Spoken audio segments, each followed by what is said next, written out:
Hi dear students, today I am going to take classification of elements and periodicity in properties. ഈ ചാപ്റ്ററിന് രണ്ട് ഭാഗങ്ങളുണ്ട്. ആദ്യത്തെ ഭാഗത്തിൽ നമ്മൾ പീരിയോഡിക് ടേബിൾ, ഇന്ന് ഉപയോഗിക്കുന്ന പീരിയോഡിക് ടേബിൾ എങ്ങനെയാണ് ഉണ്ടാക്കിയെടുത്തതെന്നും, രണ്ടാമത്തെ ഭാഗത്തിൽ എല്ലാ ആറ്റങ്ങളുടെയും പ്രധാനപ്പെട്ട ഫിസിക്കൽ പ്രോപ്പർട്ടീസിൻ്റെ variation along a period down the group, ഇതാണ് നമ്മൾ പഠിക്കാനായിട്ട് പോകുന്നത്. അപ്പോൾ ആദ്യമായിട്ട് പഠിക്കാൻ പോകുന്നത് ഇന്നത്തെ പീരിയോഡിക് ടേബിളിൻ്റെ ജെനസിസ്, ഇന്നത്തെ പീരിയോഡിക് ടേബിൾ എങ്ങനെയാണ് ഉണ്ടാക്കിയെടുത്തത്, ഏതൊക്കെ സയൻറ്റിസ്റ്റിൻ്റെ കോൺട്രിബ്യൂഷൻ ഉണ്ട് എന്നുള്ളതാണ്. ആദ്യമേ നമുക്കറിയേണ്ട ഒരു കാര്യം, why do we need to classify elements? എന്തിനാണ് പീരിയോഡിക് ടേബിളിൽ എന്ന് പറയുന്ന ഒരു ക്ലാസിഫിക്കേഷൻ ഓഫ് എലമെൻറ്റ്സ് ഉണ്ടാക്കി വെച്ചിരിക്കുന്നത്? 18ാം നൂറ്റാണ്ടിൽ 18th സെഞ്ച്വറിയിലൊക്കെ വളരെ 30-35 എലമെൻറ്റ്സ് ഒക്കെ കണ്ടുപിടിച്ചത്. 18ാം നൂറ്റാണ്ടിൻ്റെ ഒരു അവസാനമൊക്കെ ആയപ്പോഴേക്കും അതിൻ്റെ ഡബിൾ ഇരട്ടി 63 ഒക്കെ എലമെൻറ്റ്സ് കണ്ടുപിടിച്ചിട്ടുണ്ട്. 19ാം നൂറ്റാണ്ട് എത്തിയപ്പോഴേക്കും എലമെൻറ്റ്സിൻ്റെ എണ്ണം 100 കഴിഞ്ഞു.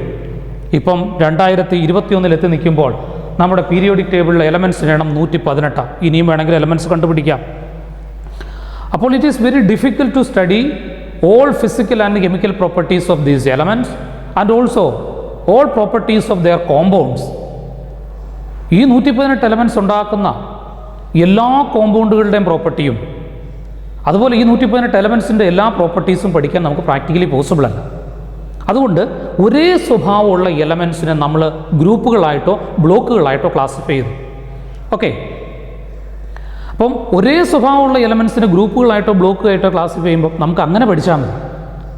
സോ അപ്പോൾ എലമെൻറ്റ്സിനെ എന്തിനാണ് നമ്മൾ ക്ലാസിഫൈ ചെയ്യുന്നത്? ഒന്ന്, നമ്മൾ എളുപ്പത്തിന് പഠിക്കാൻ വേണ്ടി. ഓക്കെ, സിമിലർ പ്രോപ്പർട്ടീസ് ഉള്ള എലമെൻറ്റ്സിനെ ഗ്രൂപ്പുകളായിട്ടോ അല്ലെ ബ്ലോക്കുകളായിട്ടോ മാറ്റി. Okay, then what are the contributions of important contributions of scientist in the making of present form of periodic table? ആദ്യമായിട്ടൊരു ക്ലാസിഫിക്കേഷൻ നടത്തിയത് വില്യം പ്രൗട്ട് എന്നൊരു സയൻറ്റിസ്റ്റാണ്. പ്രൗട്ട്സ് ഹൈപ്പോത്തസിസ് എന്ന് പറയും. പ്രൗട്ട്സ് ഹൈപ്പോത്തസിസ് അതേതാണ്ട് 1815 അദ്ദേഹം ഉണ്ടാക്കിയെടുത്തത്. 1815 അതിനെ യൂണിറ്ററി തിയറി എന്നും വിളിക്കും. And he found that atomic masses of various elements are found to be multiples of atomic mass of hydrogen. So he concluded that hydrogen is the fundamental particle. All other atoms are made up of hydrogen. Atomic mass of ഓരോ elements, വിവിധ എലമെൻറ്റ്സിൻ്റേത് നോക്കിയപ്പോൾ ഹൈഡ്രജൻ്റെ മാസിൻ്റെ മൾട്ടിപ്പിളാണ് എന്ന് അദ്ദേഹം കണ്ടുപിടിച്ചു. അപ്പോൾ അതെന്ത് ചെയ്തു? ബാക്കിയുള്ള ആറ്റങ്ങളെല്ലാം ഉണ്ടാക്കിയിരിക്കുന്നത് ഹൈഡ്രജൻ വെച്ചാണെന്ന് അങ്ങ് പറഞ്ഞു കളഞ്ഞു. അപ്പോൾ എന്താ പ്രശ്നം? അങ്ങനെയാണോ? അല്ല, പക്ഷെ അത് അദ്ദേഹത്തിൻ്റെ തിയറിയായിരുന്നു. അപ്പോൾ hydrogen is considered as a fundamental particle by William Prout. പക്ഷേ യഥാർത്ഥത്തിൽ അങ്ങനെയാണോ? ഫണ്ടമെൻ്റൽ പാർട്ടിക്കിൾസ് ഹൈഡ്രജൻ ഉണ്ടോ? ഇല്ല. ഹൈഡ്രജൻ അകത്ത് വരെ ഫണ്ടമെൻ്റൽ പാർട്ടിക്കിളുണ്ട്. പ്രോട്ടോണും ഇലക്ട്രോണും ന്യൂട്രോണും ഒക്കെ ഉണ്ട്. അപ്പോൾ ഫണ്ടമെൻ്റൽ പാർട്ടിക്കിൾസ് എന്ന് പറഞ്ഞാൽ ഇലക്ട്രോൺസ്, പ്രോട്ടോൺസ്, ന്യൂട്രോൺസ് പോലുള്ളതാണ്. ഹൈഡ്രജൻ അല്ല ഫണ്ടമെൻ്റൽ പാർട്ടിക്കിൾ. അദ്ദേഹം പറഞ്ഞു ഹൈഡ്രജൻ ആ ഫണ്ടമെൻ്റൽ പാർട്ടിക്കിൾ. അങ്ങനെ ഒരു ക്ലാസിഫിക്കേഷൻ നടത്തി. അതാണ് ഈ ക്ലാസിഫിക്കേഷൻസിൻ്റെ ഏറ്റവും ആദ്യത്തേത്. പക്ഷേ ഈ തിയറി അത്ര നല്ലതല്ല, സക്സസ് ചെയ്തില്ല, അത് റിജക്റ്റ് ചെയ്തു. കാരണം ഹൈഡ്രജൻ വെച്ചാണ് ആറ്റങ്ങൾ ഉണ്ടാക്കിയിരിക്കുന്നതെങ്കിൽ ആ ആറ്റങ്ങളെ മുറിച്ചാലും ഹൈഡ്രജൻ കിട്ടണ്ടേ? അങ്ങനെ നമുക്ക് കിട്ടുന്നുണ്ടോ? നിങ്ങൾക്കറിയാം ന്യൂക്ലിയർ ഫിഷൻ, ന്യൂക്ലിയർ ഫ്യൂഷനൊക്കെ. ന്യൂക്ലിയസ് മുറിച്ച് കഴിഞ്ഞാൽ എന്നാൽ ഹൈഡ്രജൻ്റെ ന്യൂക്ലിയസ് കിട്ടണ്ടേ? ഇല്ല. എല്ലാ കേസിലും ഒരു 90-95% റിയാക്ഷനകത്ത് ഹൈഡ്രജൻ കിട്ടുന്നുണ്ടോ? ഇല്ല. അപ്പോൾ അതുകൊണ്ട് ഈ തിയറി അങ്ങ് അവോയ്ഡ് ചെയ്തു. പിന്നീട് നമ്മൾ ഇലക്ട്രോൺ, പ്രോട്ടോണൊക്കെ കണ്ടുപിടിച്ചപ്പോൾ അതാണ് ഫണ്ടമെൻ്റൽ പാർട്ടിക്കിൾ എന്ന് പറഞ്ഞു. അപ്പോൾ ഹൈഡ്രജൻ അല്ല ഫണ്ടമെൻ്റൽ പാർട്ടിക്കിൾ. സോ വില്യം പ്രൗട്ടിൻ്റെ ആ ക്ലാസിഫിക്കേഷൻ റിജക്റ്റ് ചെയ്യാണ് ചെയ്തത്. പിന്നെ ഒരു കാര്യമുള്ളത്, അദ്ദേഹം ഹൈഡ്രജൻ ഒരു പേര് കൊടുത്തു. അദ്ദേഹത്തിൻ്റെ പേര് ചേർത്ത് പ്രോട്ടൈൽ, PROTYL, പ്രോട്ടൈൽ എന്ന് കൊടുത്തു. പിന്നീട് അത് ചുരുങ്ങി വന്നാണ് പ്രോട്ടോൺ അല്ലെ പ്രോട്ടിയം എന്നൊക്കെ ആയത്. ഓക്കെ, ദെൻ രണ്ടാമത്തെ ക്ലാസിഫിക്കേഷൻ അത് വളരെ മനോഹരമായൊരു ക്ലാസിഫിക്കേഷനാണ് law of triads. Law of triads അത് നമ്മുടെ ഡോബറൈനർ ഇൻ 1829 അദ്ദേഹമാണ് പ്രപ്പോസ് ചെയ്തത്. 1829 Dobereiner proposed this theory. He grouped 3 elements with similar properties, and he found that atomic mass of the middle member was the average of other two. അദ്ദേഹം നോക്കിയപ്പോൾ ഒരേ സ്വഭാവമുള്ള 3 എലമെൻസുകൾ അങ്ങനെയുള്ളവരെ മാത്രം ഗ്രൂപ്പായിട്ടിട്ടു. എന്നിട്ട് നോക്കിയപ്പോഴെന്താണ്, മിഡിൽ മെമ്പറിൻ്റെ അറ്റോമിക് മാസ് ബാക്കി 2 പേരുടെയും അറ്റോമിക് മാസിൻ്റെ ആവറേജാണ്. അങ്ങനെ ഒരു കണ്ടുപിടുത്തം അദ്ദേഹം നടത്തി. ഉദാഹരണത്തിന് lithium, sodium, potassium. Lithium, sodium, potassium. ലിഥിയത്തിൻ്റെ അറ്റോമിക് മാസ് 7, പൊട്ടാഷ്യത്തിൻ്റെ 39. ഇത് രണ്ടിൻ്റെ ആവറേജ് എത്രയാണ്? 39 + 7 / 2, ദാറ്റ് ഈസ് 23. അതാണ് സോഡിയത്തിൻ്റേത്. അതുപോലെ തന്നെ calcium, strontium, barium, chlorine, bromine, iodine, sulphur, selenium, tellurium, phosphorus, arsenic, antimony. ഇങ്ങനെ കുറച്ച് ഗ്രൂപ്പുകൾ അദ്ദേഹം ഉണ്ടാക്കി. ട്രയാഡ്സ്, ട്രൈ എന്ന് പറഞ്ഞാൽ 3, ട്രയാഡ്സ് എന്ന് ക്ലാസിഫൈ ചെയ്തു. മറ്റൊരു ടൈപ്പിലുള്ള ട്രയാഡ്സും അദ്ദേഹം ഉണ്ടാക്കി.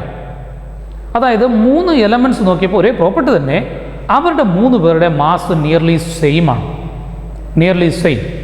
അപ്പോൾ he prepared 2 classes of triads, one in which mass of the central atom is the average of other 2, the other in which atomic masses of all the elements were the nearly same. For example, iron, cobalt, nickel. Iron 55.85, cobalt 58.93, nickel 58.71. 3 പേരുടെ ഏകദേശം atomic mass same ആണ്. പിന്നെ ruthenium, rhodium, palladium, osmium, iridium, platinum, അങ്ങനെ 2 triads കൂടി അദ്ദേഹം ഉണ്ടാക്കി. അപ്പം മൊത്തത്തിൽ അദ്ദേഹം 3ഉം 5ഉം 8 ട്രയാഡ്സ് ഉണ്ടാക്കി. 8 3s are 24 എലമെൻറ്റ്സ്. പക്ഷേ ഈ ട്രയാഡ്സ് എല്ലാ എലമെൻറ്റ്സിനും അപ്ലൈ ചെയ്യാൻ പറ്റുമോ? ഇല്ല. അതുകൊണ്ട് ഈ തിയറി റിജക്റ്റ് ചെയ്തു. So this theory is applicable to limited number of elements, so it is neglected or avoided. Then third one, that is called telluric helix, telluric helix or telluric screw, telluric helix or telluric screw, 1862, telluric helix or telluric screw. അത് Shaan Curtis, CHANCOURTOIS, Shaan Curtis എന്നൊരു സയൻറ്റിസ്റ്റാണ് propose ചെയ്തത്. അദ്ദേഹം എന്ത് ചെയ്തതെന്ന് വെച്ചാൽ അന്നൊരു cylinder എടുത്തു, ഒരു സിലിണ്ടർ, ഒരു വെർട്ടിക്കൽ സിലിണ്ടർ. എന്നിട്ട് അദ്ദേഹം അതിന് 16 ഈക്വി ഡിസ്റ്റൻറ്റ് ലൈൻസ് വരച്ചു. He drawn 16 equidistant lines on the 16 equidistant line on that cylinder, perpendicular to the axis of the cylinder. Cylinder ഇങ്ങനെയാണ് എങ്കിൽ അതിന് പെർപെൻഡിക്കുലർ ആയിട്ടാണ് വരച്ചത്, അതിന് പെർപെൻഡിക്കുലർ ആയിട്ടാണ് അദ്ദേഹം വരച്ചത്. Okay. And then he draw a helix at an angle of 45 degree. 45 degree ആംഗിളിൽ അദ്ദേഹം ഒരു ഹെലിക്സ് അങ്ങ് വരച്ചു. എന്നിട്ട് അന്ന് കണ്ടുപിടിച്ചിട്ടുള്ള എലമെൻസിനെ എല്ലാം ഇൻക്രീസിങ് ഓർഡർ ഓഫ് അറ്റോമിക് മാസിനെ അടിസ്ഥാനമാക്കി ഹെലിക്സിൽ എഴുതി വെച്ചു. Increasing order of atomic mass. അപ്പോൾ വെർട്ടിക്കൽ സിലിണ്ടർ എടുത്തു, അത് കഴിഞ്ഞ് 16 ഈക്വി ഡിസ്റ്റൻറ്റ് ലൈൻസ് പെർപെൻഡിക്കുലറായിട്ട് വരച്ചു, എന്നിട്ടൊരു ഹെലിക്സ് വരച്ചു. ആ ഹെലിക്സിൽ ഇങ്ങനെ അന്ന് കണ്ടുപിടിച്ചിട്ടുള്ള എലമെൻറ്റ്സ് എല്ലാം ഇൻക്രീസിങ് ഓർഡർ ഓഫ് അറ്റോമിക് മാസിനെ അടിസ്ഥാനമാക്കി അറേഞ്ച് ചെയ്തു. അപ്പോൾ എന്താണ് അദ്ദേഹം കണ്ടത്? അദ്ദേഹം കണ്ടത് എന്താണെന്ന് ചോദിച്ചാൽ, the elements with similar properties coming in same line and they have a mass difference of 16 unit. 16 unit atomic mass difference ഉള്ള എലമെൻറ്റ്സ് ഒരേ ലൈനിലാണ്, ഈ പെർപെൻഡിക്കുലർ ലൈനിലാണ് വരുന്നത്. അവർക്കെല്ലാം ഒരേ പ്രോപ്പർട്ടിയാണ്. അതാണ് ഇതിൻ്റെ പ്രത്യേകത, ടെലൂറിക് ഹെലിക്സ് അല്ലെ ടെലൂറിക് സ്ക്രൂ. ഓക്കെ. അപ്പോൾ അതിൽ നിന്ന് ഈ ടെലൂറിക് എന്നുള്ള വാക്ക് വരാനുള്ള കാരണം, ടെലൂറിക് എന്ന് വരാനുള്ള കാരണം എന്താണെന്ന് ചോദിച്ചാൽ, ആ ഹെലിക്സ് വരച്ചപ്പോൾ കറക്റ്റ് മിഡിൽ വന്ന എലമെൻറ്റ് ടെലൂറിയമാണ്. അതുകൊണ്ടാണ് ആ പേര് tellurium. Okay. Then one more point is that he found that he is the first scientist to arrange elements in the increasing order of atomic mass. He is the first scientist to arrange elements in the increasing order of atomic mass. Okay, increasing order of atomic mass. He is the first scientist to arrange the elements in the increasing order of atomic mass. പിന്നീട് വന്ന സയൻറ്റിസ്റ്റുകളെല്ലാം അങ്ങനെയാണ് എലമെൻസിനെ arrange ചെയ്തത്. പക്ഷേ what is the drawback? രണ്ട് ഡ്രോബാക്കാണ് പറയാനുള്ളത്. ഒന്ന്, Chancourtois is a geologist. He applied geological concepts. He applied geological concepts in studying elements. He applied geological concepts in studying elements. അല്ലാതെ ജിയോളജിയും കെമിസ്ട്രിയും തമ്മിൽ വ്യത്യാസമുണ്ടല്ലോ, ധാരാളം വ്യത്യാസമാണ്. കെമിസ്ട്രി എന്ന് പറഞ്ഞാൽ കെമിക്കൽ പ്രോപ്പർട്ടീസ് എല്ലാം നമ്മൾ പഠിക്കുന്നു. ജിയോളജി എന്ന് പറഞ്ഞാൽ ജിയോളജിക്കൽ ആസ്പെക്ട് നമ്മൾ പഠിക്കുന്നു. ജിയോളജിക്കൽ ആസ്പെക്ട്സ് ആണ് നമ്മൾ പഠിക്കുന്നത്. അപ്പോൾ ജിയോളജിക്കൽ കൺസെപ്റ്റ് അദ്ദേഹം അപ്ലൈ ചെയ്തത് അത് നമുക്ക് കെമിസ്ട്രിയുമായിട്ട് സ്യൂട്ടബിൾ അല്ല. രണ്ടാമത്തെ കാര്യം എന്ന് പറഞ്ഞാൽ it is difficult to handle this vertical cylinder. അപ്പോൾ നമുക്ക് ഈ എലമെൻസിനെ എല്ലാം കാണണമെന്നുണ്ടെങ്കിൽ ഈ സിലിണ്ടർ ഇങ്ങനെ റൊട്ടേറ്റ് ചെയ്തുകൊണ്ടിരിക്കണം. അല്ലാതെ നമുക്കൊരു കോൺസ്റ്റൻ്റ് ആയിട്ട് നമ്മുടെ ഇന്നത്തെ പീരിയോഡ് ടേബിൾ പോലെ ഒറ്റ സ്ട്രെച്ചിൽ എല്ലാ എലമെൻസിനെയും കാണാൻ പറ്റുകയില്ല. അതാണ് പ്രശ്നം. So that is third classification. Then fourth classification is law of octaves. Law of octaves. Newlands എന്ന സയൻറ്റിസ്റ്റ് 1865 പ്രപ്പോസ് ചെയ്താണ് ലോ ഓഫ് ഒക്ടേവ്സ്. അപ്പോൾ അദ്ദേഹം അന്ന് കണ്ടുപിടിച്ചിട്ടുള്ള എലമെൻസിനെല്ലാം ഇൻക്രീസിങ് ഓർഡർ ഓഫ് അറ്റോമിക് മാസിനെ അടിസ്ഥാനമാക്കി എഴുതി. ഇപ്പോൾ hydrogen, lithium, beryllium, boron, carbon, nitrogen, oxygen, fluorine, sodium, then magnesium, aluminium, silicon, then phosphorus, sulphur, then chlorine, potassium, then calcium. അന്ന് നോബൽ ഗ്യാസ് ഒന്നും കണ്ടുപിടിച്ചിട്ടില്ല, അതുകൊണ്ട് നോബൽ ഗ്യാസ് ഇവിടെ ഇല്ല. നോബൽ ഗ്യാസ് ഞാൻ എഴുതിയിട്ടില്ല. ഓക്കെ, ദെൻ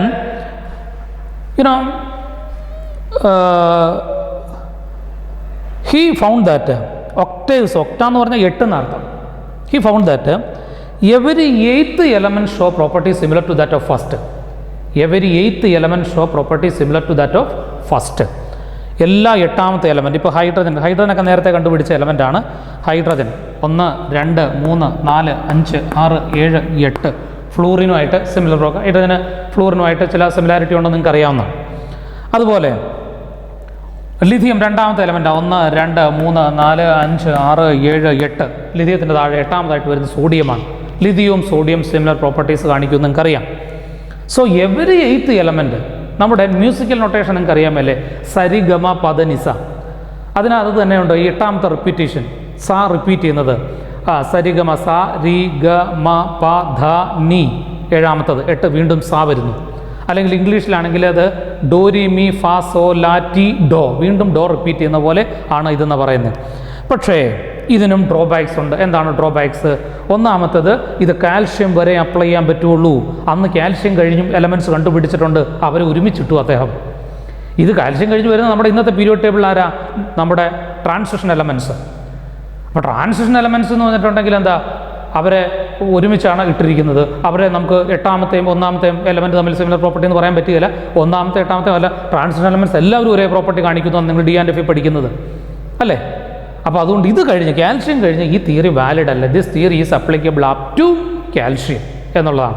പിന്നെ അദ്ദേഹം ഹൈഡ്രജനെ ഇവിടെ ഉൾപ്പെടുത്തി. ഹൈഡ്രജൻ്റെ പൊസിഷൻ അല്ലെങ്കിലും അന്നും ഇന്നും എന്നും അനോമലസാണ്. ഹൈഡ്രജൻ്റെ പൊസിഷൻ അന്നും എന്നും അനോമലസ് ആണെന്ന് നിങ്ങൾക്ക് അറിയാവുന്ന കാര്യമാണ്. സോ ഹൈഡ്രജൻ്റെ അനോമലിറ്റി ഉണ്ട് അവിടെ. പിന്നെ 5ാമത്തെ, അതൊരു ക്ലാസിഫിക്കേഷൻ അല്ല, ഒരു സ്റ്റഡിയാണ്. Lothar Meyer's atomic volume atomic mass plot. ഇത് ഏതാണ്ട് 1869 1869. ഓക്കെ, ലോതർ മെയർ എന്ന സയൻറ്റിസ്റ്റ് എലമെൻസിനെ ക്ലാസിഫൈ ചെയ്യല്ല ചെയ്തത്. അദ്ദേഹം ഒരു കാര്യം കണ്ടുപിടിച്ചു. അതായത് അദ്ദേഹം ഫിസിക്കൽ പ്രോപ്പർട്ടീസ് എല്ലാം സ്റ്റഡി ചെയ്തു. Atomic mass, atomic volume, density, അങ്ങനെയുള്ള ഫിസിക്കൽ പ്രോപ്പർട്ടീസ് മാത്രം പഠിച്ചു. എന്നിട്ട് ഈ ഫിസിക്കൽ പ്രോപ്പർട്ടീസ് തമ്മിൽ പ്ലോട്ടുകൾ വരച്ചു. അറ്റോമിക് മാസും അറ്റോമിക് വോളിയവും, അറ്റോമിക് മാസ് ഡെൻസിറ്റി അല്ലെ വോളിയം ഡെൻസിറ്റി, അങ്ങനെ അറ്റോമിക് ഫിസിക്കൽ പ്രോപ്പർട്ടീസ് വെച്ച് 2 പ്രോപ്പർട്ടീസ് എടുത്ത് വെച്ച് ഗ്രാഫ് വരച്ചു. അതിൽ നല്ല കുറേ ഇൻഫർമേഷൻസ് ഉള്ള ഒരു ഗ്രാഫ് കിട്ടിയതാണ് atomic mass atomic volume plot. Atomic വോളിയവും അറ്റോമിക് വെയ്റ്റും തമ്മിൽ പ്ലോട്ട് വരച്ചിട്ടുണ്ട്. അറ്റോമിക് വെയ്റ്റും അറ്റോമിക് വോളിയം തമ്മിൽ ഗ്രാഫ് വരച്ചിട്ടുണ്ടെങ്കിൽ ആ ഗ്രാഫ് ഏതാണ്ട് ഇങ്ങനെയാണ് വരുന്നത്.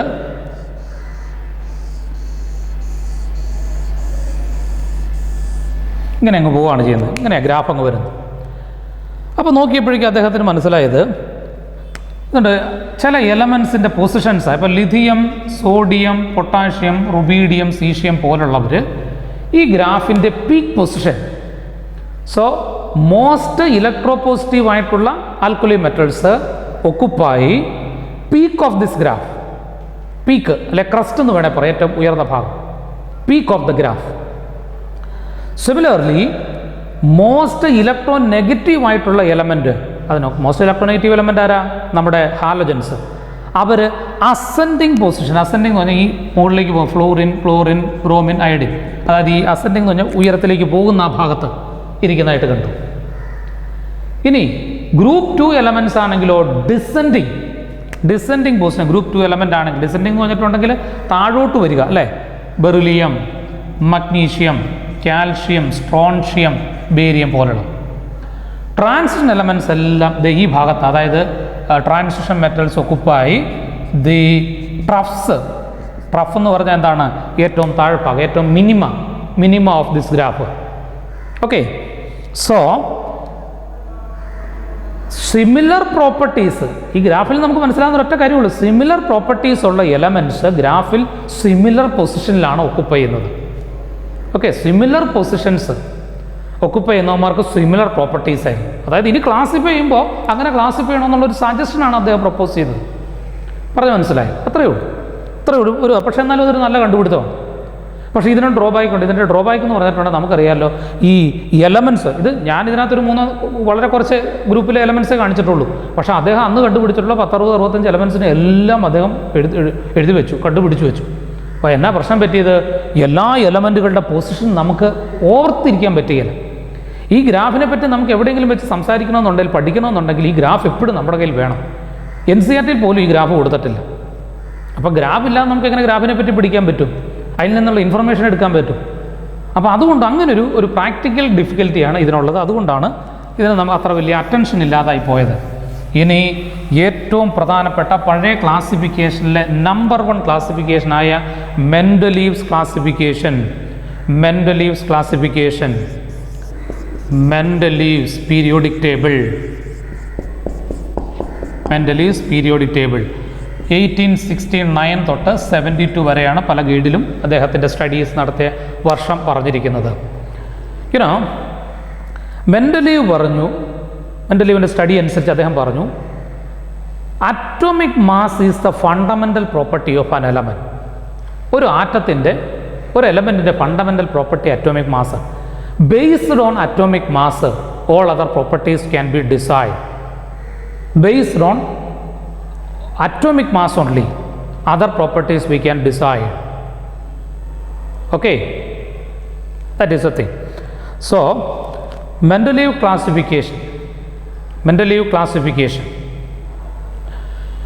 classification based on atomic mass.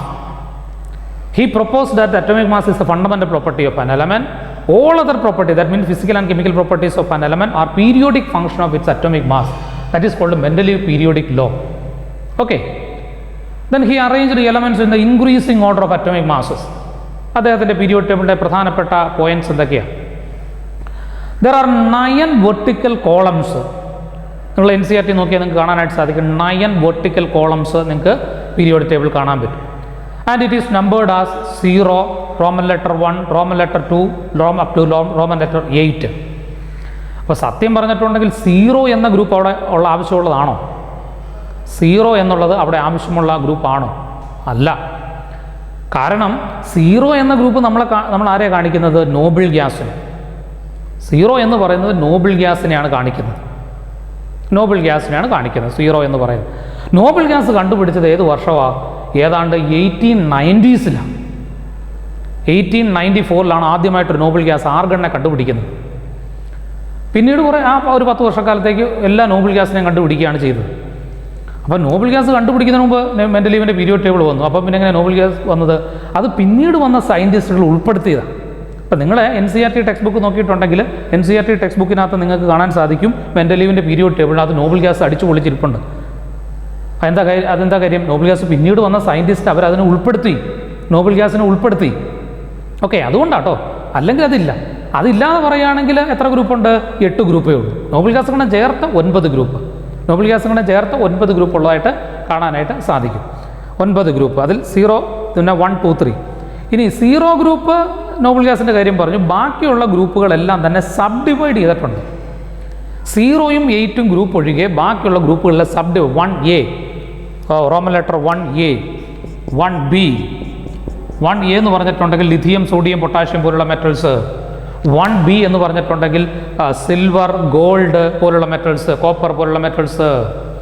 2A എന്ന് പറഞ്ഞാൽ നമ്മുടെ ബെർലിയം, മഗ്നീഷ്യം, കാൽഷ്യം, സ്ട്രോൺഷ്യം പോലുള്ള മെറ്റൽസ്. 2B എന്ന് പറഞ്ഞാൽ സിങ്ക്, കാഡ്മിയം, മെർക്കുറി പോലുള്ള മെറ്റൽസ്. അതെന്താ ഇങ്ങനെ ഒരു ഡിഫറൻറ്റ് സ്വഭാവമുള്ളവന്മാർ ഒരുമിച്ച് ഒരു ഗ്രൂപ്പിൽ കൊണ്ടുവന്നിട്ടു? എയും ബിയും ഒക്കെ കൊടുത്തെങ്കിൽ പോലും. കാരണം വാലൻസി. സോഡിയം, പൊട്ടാഷ്യം, റുബീഡിയം, സീഷ്യത്തിൻ്റെ വാലൻസ് തന്നെയാണ്. കോപ്പർ +1 കാണിക്കുന്നു, സിൽവർ +1 കാണിക്കുന്നു, valency. Calcium, strontium, beryllium, magnesium +2 valency. Zinc, cadmium, mercury +2 valency. So based on വാലൻസിയാണ് അവർ അങ്ങനെ ക്ലാസിഫൈ ചെയ്തിരിക്കുന്നത്. ഒരേ വാലൻസി ഉള്ളവന്മാരെ ഒരേ ഗ്രൂപ്പിൽ കൊണ്ടുവന്നിട്ടിരിക്കുകയാണ്. ഓക്കെ, ഇനി വാട്ട് ആർ ദ ഫീച്ചേഴ്സ്? അപ്പം മെൻഡലീവിൻ്റെ പീരിയോഡിക് ടേബിൾ എന്ന് പറഞ്ഞാൽ അതിനകത്ത് 9 ഗ്രൂപ്പ്, 0 ഉൾപ്പെടെ, 0 including 0, 9 groups are there. Roman letter 1 to 8 എന്നാണ് നമ്മൾ എഴുതുന്നത്. പിന്നെ പീരീഡ് ആക്ച്വലി അദ്ദേഹത്തിന് 7 ഹൊറിസോണ്ടൽ റോസ് ആണ്. 7 ഹൊറിസോണ്ടൽ, ഇന്നത്തെ പീരിയോഡ് ടേബിൾ 7 ഹൊറിസോണ്ടൽ റോസ് ആണ്. അതിന് അദ്ദേഹം വിളിച്ച പേര് സീരീസാണ്. പക്ഷെ പിന്നീട് വന്ന സയൻറ്റിസ്റ്റുകൾ എന്ത് ചെയ്തു? അതിനെ ഡിവൈഡ് ചെയ്തിട്ട് എന്തായിട്ട് മാറി? 12 ആക്കി. മറ്റേ സീരീസിനെ വീണ്ടും ഡിവൈഡ്. 7 പീരീഡ് ആണ്. സീരീസിനെ നമ്മളിപ്പോൾ വിളിക്കുന്ന പേര് എന്താണ്? സീരീസിനെ നമ്മളിപ്പോൾ വിളിക്കുന്ന പേരെന്താ? പീരീഡ് എന്ന് തന്നെയാണ് നമ്മളിപ്പോൾ വിളിക്കുന്നത് പേര്, പീരീഡ്. ആൻഡ് അതിനെ തന്നെ മുറിച്ചാണ് 12 പീരീഡ് പോലത്തെ സീരീസ് ഉണ്ടാക്കിയിരിക്കുന്നത്. അപ്പോൾ 7 സീരീസ് ആയിരുന്നു, അതിനെ പിന്നെയും മുറിച്ച് 12 സീരീസുകളാക്കി മാറ്റിയിരിക്കുകയാണ്. നിങ്ങൾക്കത് മെൻഡലീവിൻ്റെ പീരിയോഡ് ടേബിൾ നിങ്ങൾക്ക് നോക്കിയാൽ കാണാൻ സാധിക്കും. ഓക്കെ, ഇനി അപ്പം 9 കോളംസും അതുപോലെ തന്നെ 12 സീരീസും ചേർന്നാണ് അദ്ദേഹത്തിൻ്റെ പീരിയോഡ് ടേബിൾ. ഇനി പീരീഡിൻ്റെ എണ്ണം 7 തന്നെ എഴുതിയാൽ മതി, അതിൽ മാറ്റമൊന്നുമില്ല. Then what are the significance of Mendeleev periodic table? മെൻഡലീവിൻ്റെ പീരിയോഡ് ടേബിളിൻ്റെ സിഗ്നിഫിക്കൻസ് ഒന്നാമത് വാലൻസിക്ക് അനുസരിച്ചാണ് അദ്ദേഹം വാലൻസി അനുസരിച്ചാണ് എലമെൻസിനെ അറേഞ്ച് ചെയ്തിരിക്കുന്നത്, സബ് ഗ്രൂപ്പായിട്ടും അറേഞ്ച് ചെയ്തിരിക്കുന്നത്. പിന്നെ ഇത് എന്തെന്നറിയാവോ? ഈ ഗ്രൂപ്പിൻ്റെ മുകളിൽ ആ ഗ്രൂപ്പിലെ എലമെൻസ് ഉണ്ടാക്കുന്ന ഓക്സൈഡിൻ്റെയും ഹൈഡ്രൈഡിൻ്റെയും ഫോർമുല എഴുതി വെച്ചു. ഓക്കെ, ഇപ്പം ഫസ്റ്റ് ഗ്രൂപ്പ് എലമെൻറ്റ് അവനുണ്ടാക്കുന്ന ഓക്സൈഡ് ആണെങ്കിൽ E2O എന്ന് പറഞ്ഞാൽ ആ ഗ്രൂപ്പിലെ എലമെൻറ്റ് E2O എന്നങ്ങ് അതിൻ്റെ മണ്ടയിൽ എഴുതി, അതിൻ്റെ മുകളിൽ എഴുതി. സോഡിയം Na2O, കോപ്പർ ആണ് Cu2O, Ag ആണ് Ag2O. അങ്ങനെ അവനുണ്ടാക്കുന്ന ഹൈഡ്രൈഡ് EH ആണ് hydride. Sodium hydride NaH, lithium hydride LiH, copper hydride ഉണ്ടാക്കുകയാണ് CuH എന്നുള്ള രീതിയിലാണ് വരേണ്ടത്. അങ്ങനെയാണ് ഉണ്ടാക്കിയിരിക്കുന്നത്. അപ്പോൾ ആ എലമെൻറ്റ്, ആ ഗ്രൂപ്പിലെ എലമെൻറ്റ്സ് ഉണ്ടാക്കുന്ന ഹൈഡ്രൈഡ് അല്ലെ ഓക്സൈഡിൻ്റെ ഫോർമുല മുകളിൽ അങ്ങ് എഴുതി വെച്ചു. ഓക്കെ, ഇനി ആദ്യമായിട്ടൊരു സിസ്റ്റമാറ്റിക് ക്ലാസിഫിക്കേഷൻ നടത്തിയത് ആരാന്നറിയാം? മെൻഡലീവ്. അന്ന് കണ്ടുപിടിച്ചിട്ടുള്ള എല്ലാ എലമെൻസിനെയും ഉൾപ്പെടുത്തി എല്ലാ എലമെൻസിനും അപ്ലിക്കബിൾ ആകുന്ന ഒരു തിയറി വെച്ച്, അതായത് അറ്റോമിക് മാസിൻ്റെ ഇൻക്രീസിങ് ഓർഡറിൽ അറേഞ്ച് ചെയ്തത് നമ്മുടെ മെൻഡലീവാണ്. അതുകൊണ്ട് മെൻഡലീവിൻ്റെ ക്ലാസിഫിക്കേഷനാണ് ആദ്യകാലത്ത് ഒരു സിസ്റ്റമാറ്റിക് ആയിട്ടുള്ള ഒരു ക്ലാസിഫിക്കേഷൻ എന്ന് പറഞ്ഞാൽ മെൻഡലീവിൻ്റെ ക്ലാസിഫിക്കേഷൻ തന്നെയാണ്. ഓക്കെ, പിന്നെ മറ്റൊരു പ്രധാനപ്പെട്ട കണ്ടുപിടുത്തം എന്ന് പറയുന്നത് പ്രെഡിക്ഷൻ ഓഫ് സം എലമെൻസ് ആണ്. അന്ന് കണ്ടുപിടിച്ചിട്ടില്ലാത്ത എന്നാൽ പിന്നീട് കണ്ടുപിടിച്ച ചില എലമെൻറ്റിൻ്റെ എക്സിസ്റ്റൻസ് അദ്ദേഹം പ്രെഡിക്റ്റ് ചെയ്തു, അതിൻ്റെ പ്രോപ്പർട്ടീസും പ്രെഡിക്റ്റ് ചെയ്തു. അതിന് നല്ല എക്സാമ്പിളാണ് നിങ്ങൾ ചെറിയ ക്ലാസ്സിൽ പഠിച്ചിട്ടുണ്ട്. അലൂമിനിയം, ഗ്യാലിയം എന്ന എലമെൻറ്റ് അദ്ദേഹത്തിൻ്റെ കാലത്ത് കണ്ടുപിടിച്ചിട്ടില്ല. അലൂമിനിയം കഴിഞ്ഞ് ഗ്യാലിയം എന്ന് പറഞ്ഞൊരു എലമെൻ്റ് ഉണ്ടെന്ന് അത് അലൂമിനിയം കഴിഞ്ഞൊരു എലമെൻ്റ് ഉണ്ട്, അലൂമിനിയം കഴിഞ്ഞ് അതിന് താഴെ ഒരു എലമെൻ്റ് ഉണ്ട്, അവിടെ അന്ന് ഗ്യാപ്പായിരുന്നു. അത് എന്ത് ചെയ്തു, അതിനൊരു പേര് കൊടുത്തു, യക്ക അലൂമിനിയം. യക്ക അലൂമിനിയം എന്ന് പറഞ്ഞാൽ, യക്ക എന്ന് പറഞ്ഞാൽ സംസ്കൃതത്തിൽ നെക്സ്റ്റ്, അടുത്തത് എന്നാണ്. അലൂമിനിയത്തിന് അടുത്ത എലമെൻറ്റ് യക്ക അലൂമിനിയം. യക്ക അലൂമിനിയം എന്ന് പറഞ്ഞിട്ടുണ്ടെങ്കിൽ നെക്സ്റ്റ് ടു അലൂമിനിയം എന്ന അർത്ഥത്തിലാണ്. അത് ഗ്യാലിയമാണ് പിന്നീട് കണ്ടുപിടിച്ചു. അന്ന് അദ്ദേഹം ഇത് ചെയ്തു, ഗാലിയത്തിൻ്റെ അറ്റോമിക് മാസ് അദ്ദേഹം കാൽക്കുലേറ്റ് ചെയ്ത് പ്രെഡിക്റ്റ് ചെയ്തു. അദ്ദേഹം പറഞ്ഞു 68 യൂണിറ്റാണ്. പിന്നീട് ഗാലിയം കണ്ടുപിടിച്ചപ്പോൾ 70 യൂണിറ്റാണ്. ഗാലിയത്തിൻ്റെ ഓക്സൈഡിൻ്റെ ഫോർമുല അദ്ദേഹം പ്രെഡിക്റ്റ് ചെയ്തു E2O3 ടൈപ്പ്, Al2O3 പോലെ തന്നെ ആയിരിക്കും എന്ന് പറഞ്ഞു. അത് പിന്നീട് ഗാലിയത്തിൻ്റെ ഓക്സൈഡ് കണ്ടുപിടിച്ചപ്പോൾ Ga2O3 ആണ്. ഓക്കെ, അതുപോലെ തന്നെ അവൻ്റെ ക്ലോറൈഡ്, ഗാലിയത്തിൻ്റെ ക്ലോറൈഡ് ട്രൈവലൻ്റ് ക്ലോറൈഡ് ആകുമെന്ന് പറഞ്ഞു, നമ്മുടെ AlCl3 ഒക്കെ പോലെ. അതുപോലെ തന്നെ അത് സംഭവിക്കുകയും ചെയ്തു. പിന്നെ അതിന് ഡെൻസിറ്റി കണ്ടുപിടിച്ചു, അങ്ങനെ ചില പ്രോപ്പർട്ടീസ് കണ്ടുപിടിച്ചു. പിന്നീട് അത് കറക്റ്റ് തന്നെയായിട്ട് മാറി. അത് ഗാലിയത്തിൻ്റെ മാത്രമല്ല അദ്ദേഹം കണ്ടുപിടിച്ചത്, ഗാലിയത്തിനെ കണ്ടുപിടിച്ചു. അതുപോലെ ജർമേനിയം, യക്ക അലൂമിനിയം പോലെ തന്നെ അടുത്ത എലമെൻ്റ് സിലിക്കണാണ്. അലൂമിനിയം കഴിഞ്ഞ അടുത്ത എലമെൻറ്റ് സിലിക്കൺ. സിലിക്കൺ താഴെ വരുന്ന എലമെൻറ്റ് അതിനെ യക്ക സിലിക്കൺ എന്ന പേരിൽ അറിയപ്പെടുന്നു. അത് പിന്നീട് കണ്ടുപിടിച്ചു ജർമേനിയം. ജർമേനിയത്തിന് അറ്റോമിക് മാസ് പ്രെഡിക്റ്റ് ചെയ്തു 72 ആണെന്ന് അദ്ദേഹം പ്രെഡിക്റ്റ് ചെയ്തു. പിന്നീട് കണ്ടുപിടിച്ചപ്പോൾ 72.6 ആണ്, വളരെ ആക്യുറേറ്റ് ആയിട്ട്. അതിൻ്റെ ഓക്സൈഡിൻ്റെ ഫോർമുല, ഹൈഡ്രൈൻ്റെ ഫോർമുല, ഹാലൈൻ്റെ ഫോർമുല, ഡെൻസിറ്റി എല്ലാം പ്രെഡിക്റ്റ് ചെയ്തു, സ്യൂട്ടബിൾ ആയിട്ട് വന്നു. ഇനി എന്ന് പറഞ്ഞ് ഇവരെ രണ്ടുപേരെ മാത്രമല്ല കേട്ടോ പ്രെഡിക്റ്റ് ചെയ്തത്. അദ്ദേഹം ഒരു നല്ല ദീർഘവീക്ഷണമുള്ളൊരു മനുഷ്യനായിരുന്നു. നന്നായിട്ട് സ്റ്റഡി ചെയ്താണ്, കുറേ എലമെൻസിൻ്റെ എക്സിസ്റ്റൻസ് പ്രെഡിക്റ്റ് ചെയ്തു. അദ്ദേഹം പറഞ്ഞു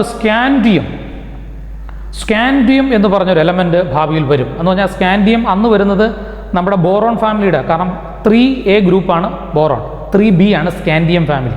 അപ്പോൾ ബോറോൺ കഴിഞ്ഞ് വരുന്ന എലമെൻറ്റ് സ്കാൻഡിയം, യക്ക ബോറോൺ എന്ന് കൊടുത്തു. അത് പിന്നീട് സ്കാൻഡിയം ആണെന്ന് കണ്ടുപിടിച്ചു. അതുപോലെ തന്നെ ടെക്നീഷ്യം എന്ന്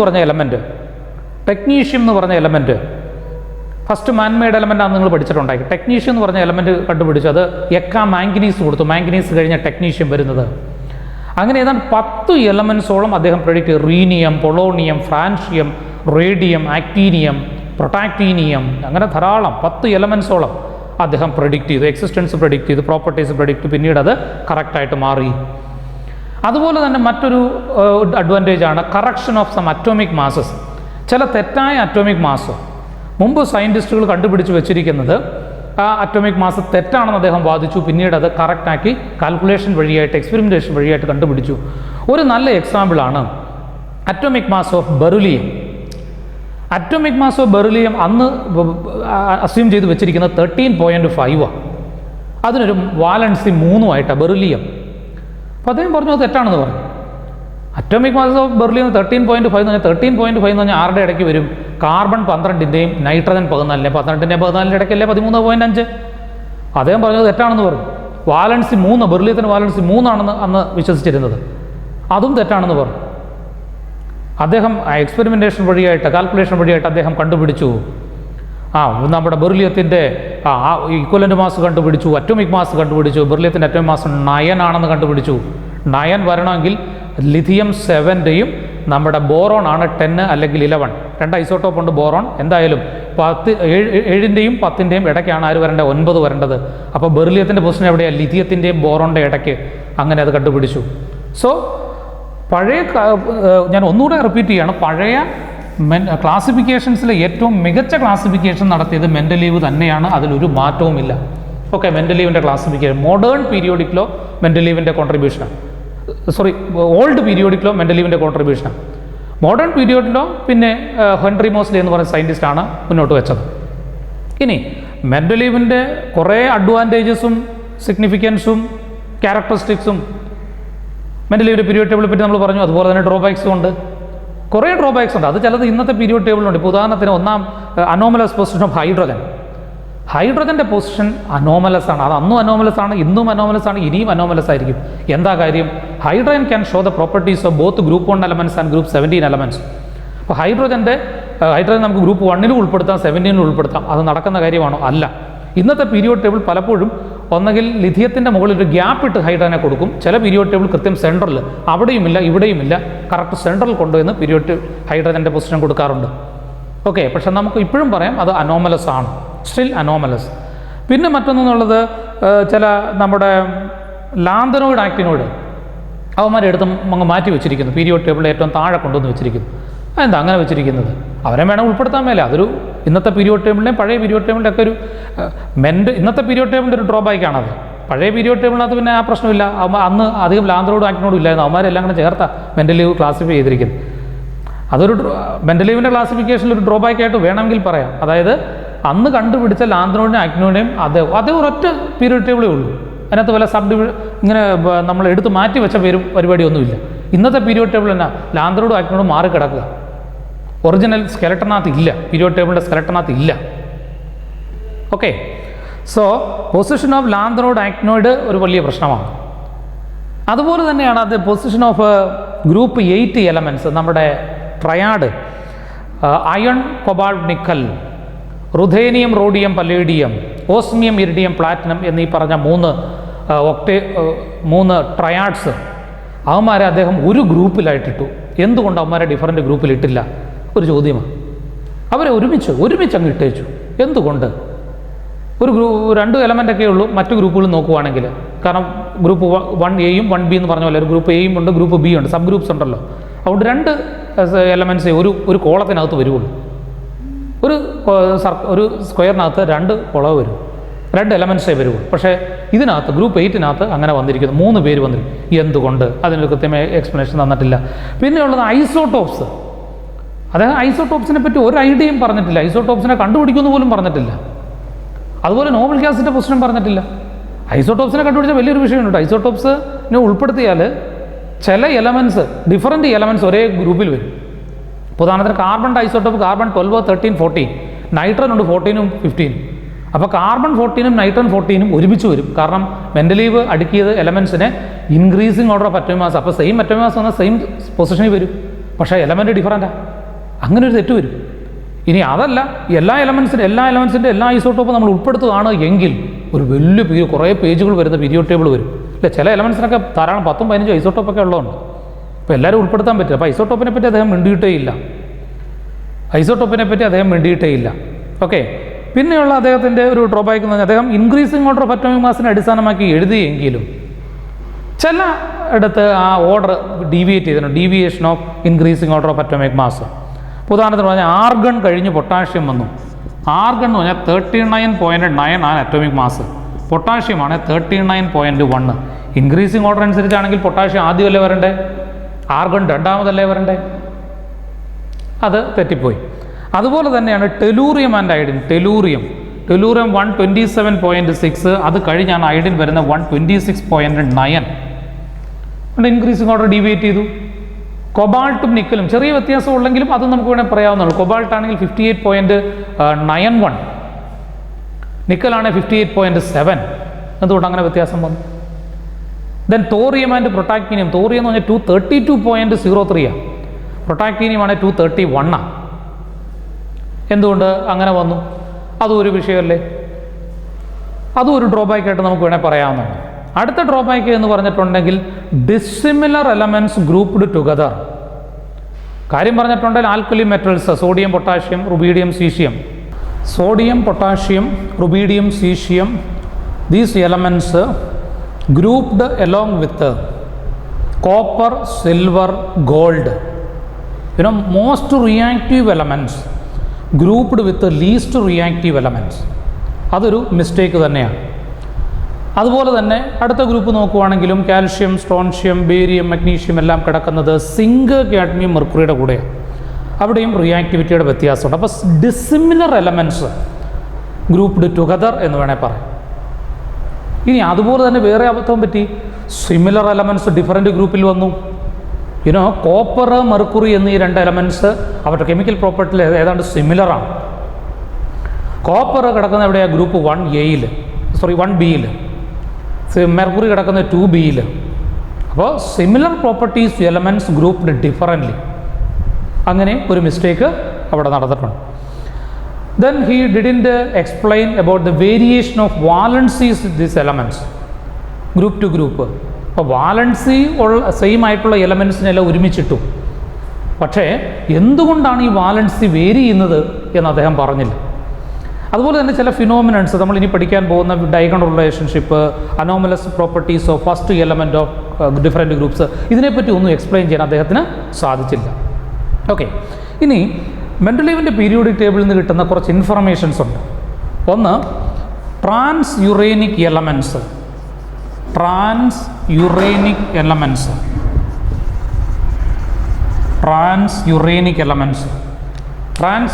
എലമെൻറ്റ്സ് എന്ന് പറഞ്ഞാൽ യുറേനിയം കഴിഞ്ഞ് വരുന്ന എലമെൻറ്റ്സ്. യുറേനിയം കഴിഞ്ഞ് വരുന്ന എലമെൻറ്റ്സിന് വലിയ കാര്യമായിട്ടുള്ള ഉപയോഗങ്ങളൊന്നുമില്ല.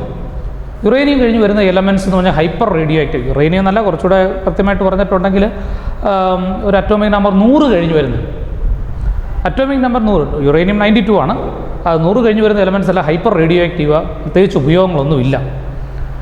അവർ ഹൈലി റേഡിയോ ആക്റ്റീവ് ആയതുകൊണ്ട് റേഡിയോ ആക്റ്റീവ് എലമെൻറ്റ്സുകൾ ഉണ്ടാക്കാൻ മാത്രമേ ഉപയോഗിക്കുന്നുള്ളൂ, പ്രത്യേകിച്ച് ഗുണങ്ങളൊന്നും നമുക്ക് ഡെയിലി ലൈഫിൽ ഇല്ല. അതുകൊണ്ട് അവരെല്ലാം നമ്മൾ ഒരുമിച്ച് ട്രാൻസ് യുറേനിക് എലമെൻറ്റ്സ്, അല്ലെ അത് പല പേരുണ്ട്, trans plutonic elements, trans actinide elements, അല്ലെ ട്രാൻസ് ഇനാക്റ്റിനോയിഡ് എലമെൻറ്റ്സ്, ആക്റ്റിനോയിഡ് കഴിഞ്ഞ് വരുന്ന എലമെൻറ്റ്സ് എന്നൊക്കെ പല രീതിയിൽ ക്ലാസിഫൈ ചെയ്യാം. അപ്പോൾ അവരുടെ പ്രത്യേകം ഇപ്പോൾ യുറേനിയം ഒക്കെ നാച്ചുറലി ഒക്കറിങ് ആണ്, യുറേനിയം, ദെൻ നെപ്റ്റ്യൂണിയം, പ്ലൂട്ടോണിയം ഒക്കെ നാച്ചുറലി ഒക്കറിങ് ആയിട്ട് പറയുന്നുണ്ട്. ഒരു അറ്റോമിക് നമ്പർ 94 വരെ നാച്ചുറലി ഒക്കറിങ് എലമെൻറ്റ്സ് ആണ്. അതിന് ശേഷം വരുന്നവരൊന്നും അത്ര ഉപയോഗമുള്ളവരും അല്ല, നാച്ചുറലി ഒക്കറിങ്ങും അല്ല. അപ്പോൾ അതിനെപ്പറ്റി ഒരുമിച്ചാണ് പഠിക്കുന്നത്. അതുകൊണ്ടാണ് ട്രാൻസ് യുറേനിക് എലമെൻറ്റ്സ്, അല്ലെ trans actinoid elements, trans plutonic elements എന്നൊക്കെ പല പേരുകളിൽ കേൾക്കുന്നത്. ദെൻ അനന്തർ ഒരു ടേമാണ് മെൻഡലീവിൻ്റെ പീരിയോഡിക് ടേബിളിൽ നിന്ന് വരുന്നതാണ് ടിപ്പിക്കൽ എലമെൻറ്റ്സ്.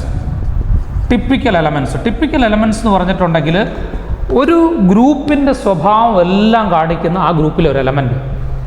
ഒരു ഗ്രൂപ്പിൻ്റെ ഇപ്പോൾ ഏതെങ്കിലും ഒരു ഗ്രൂപ്പ് എടുക്കുകയാണ്, lithium, sodium, potassium, rubidium, caesium, francium, ഇവന്മാരുടെ സ്വഭാവം, ഇവന്മാരുടെ എല്ലാവരുടെയും ആകത്തുക, ഇവന്മാരുടെ എല്ലാവരുടെയും ഫിസിക്കൽ ആൻഡ് കെമിക്കൽ പ്രോപ്പർട്ടി കാണിക്കുന്ന ആ ഗ്രൂപ്പിലെ ഒരു element.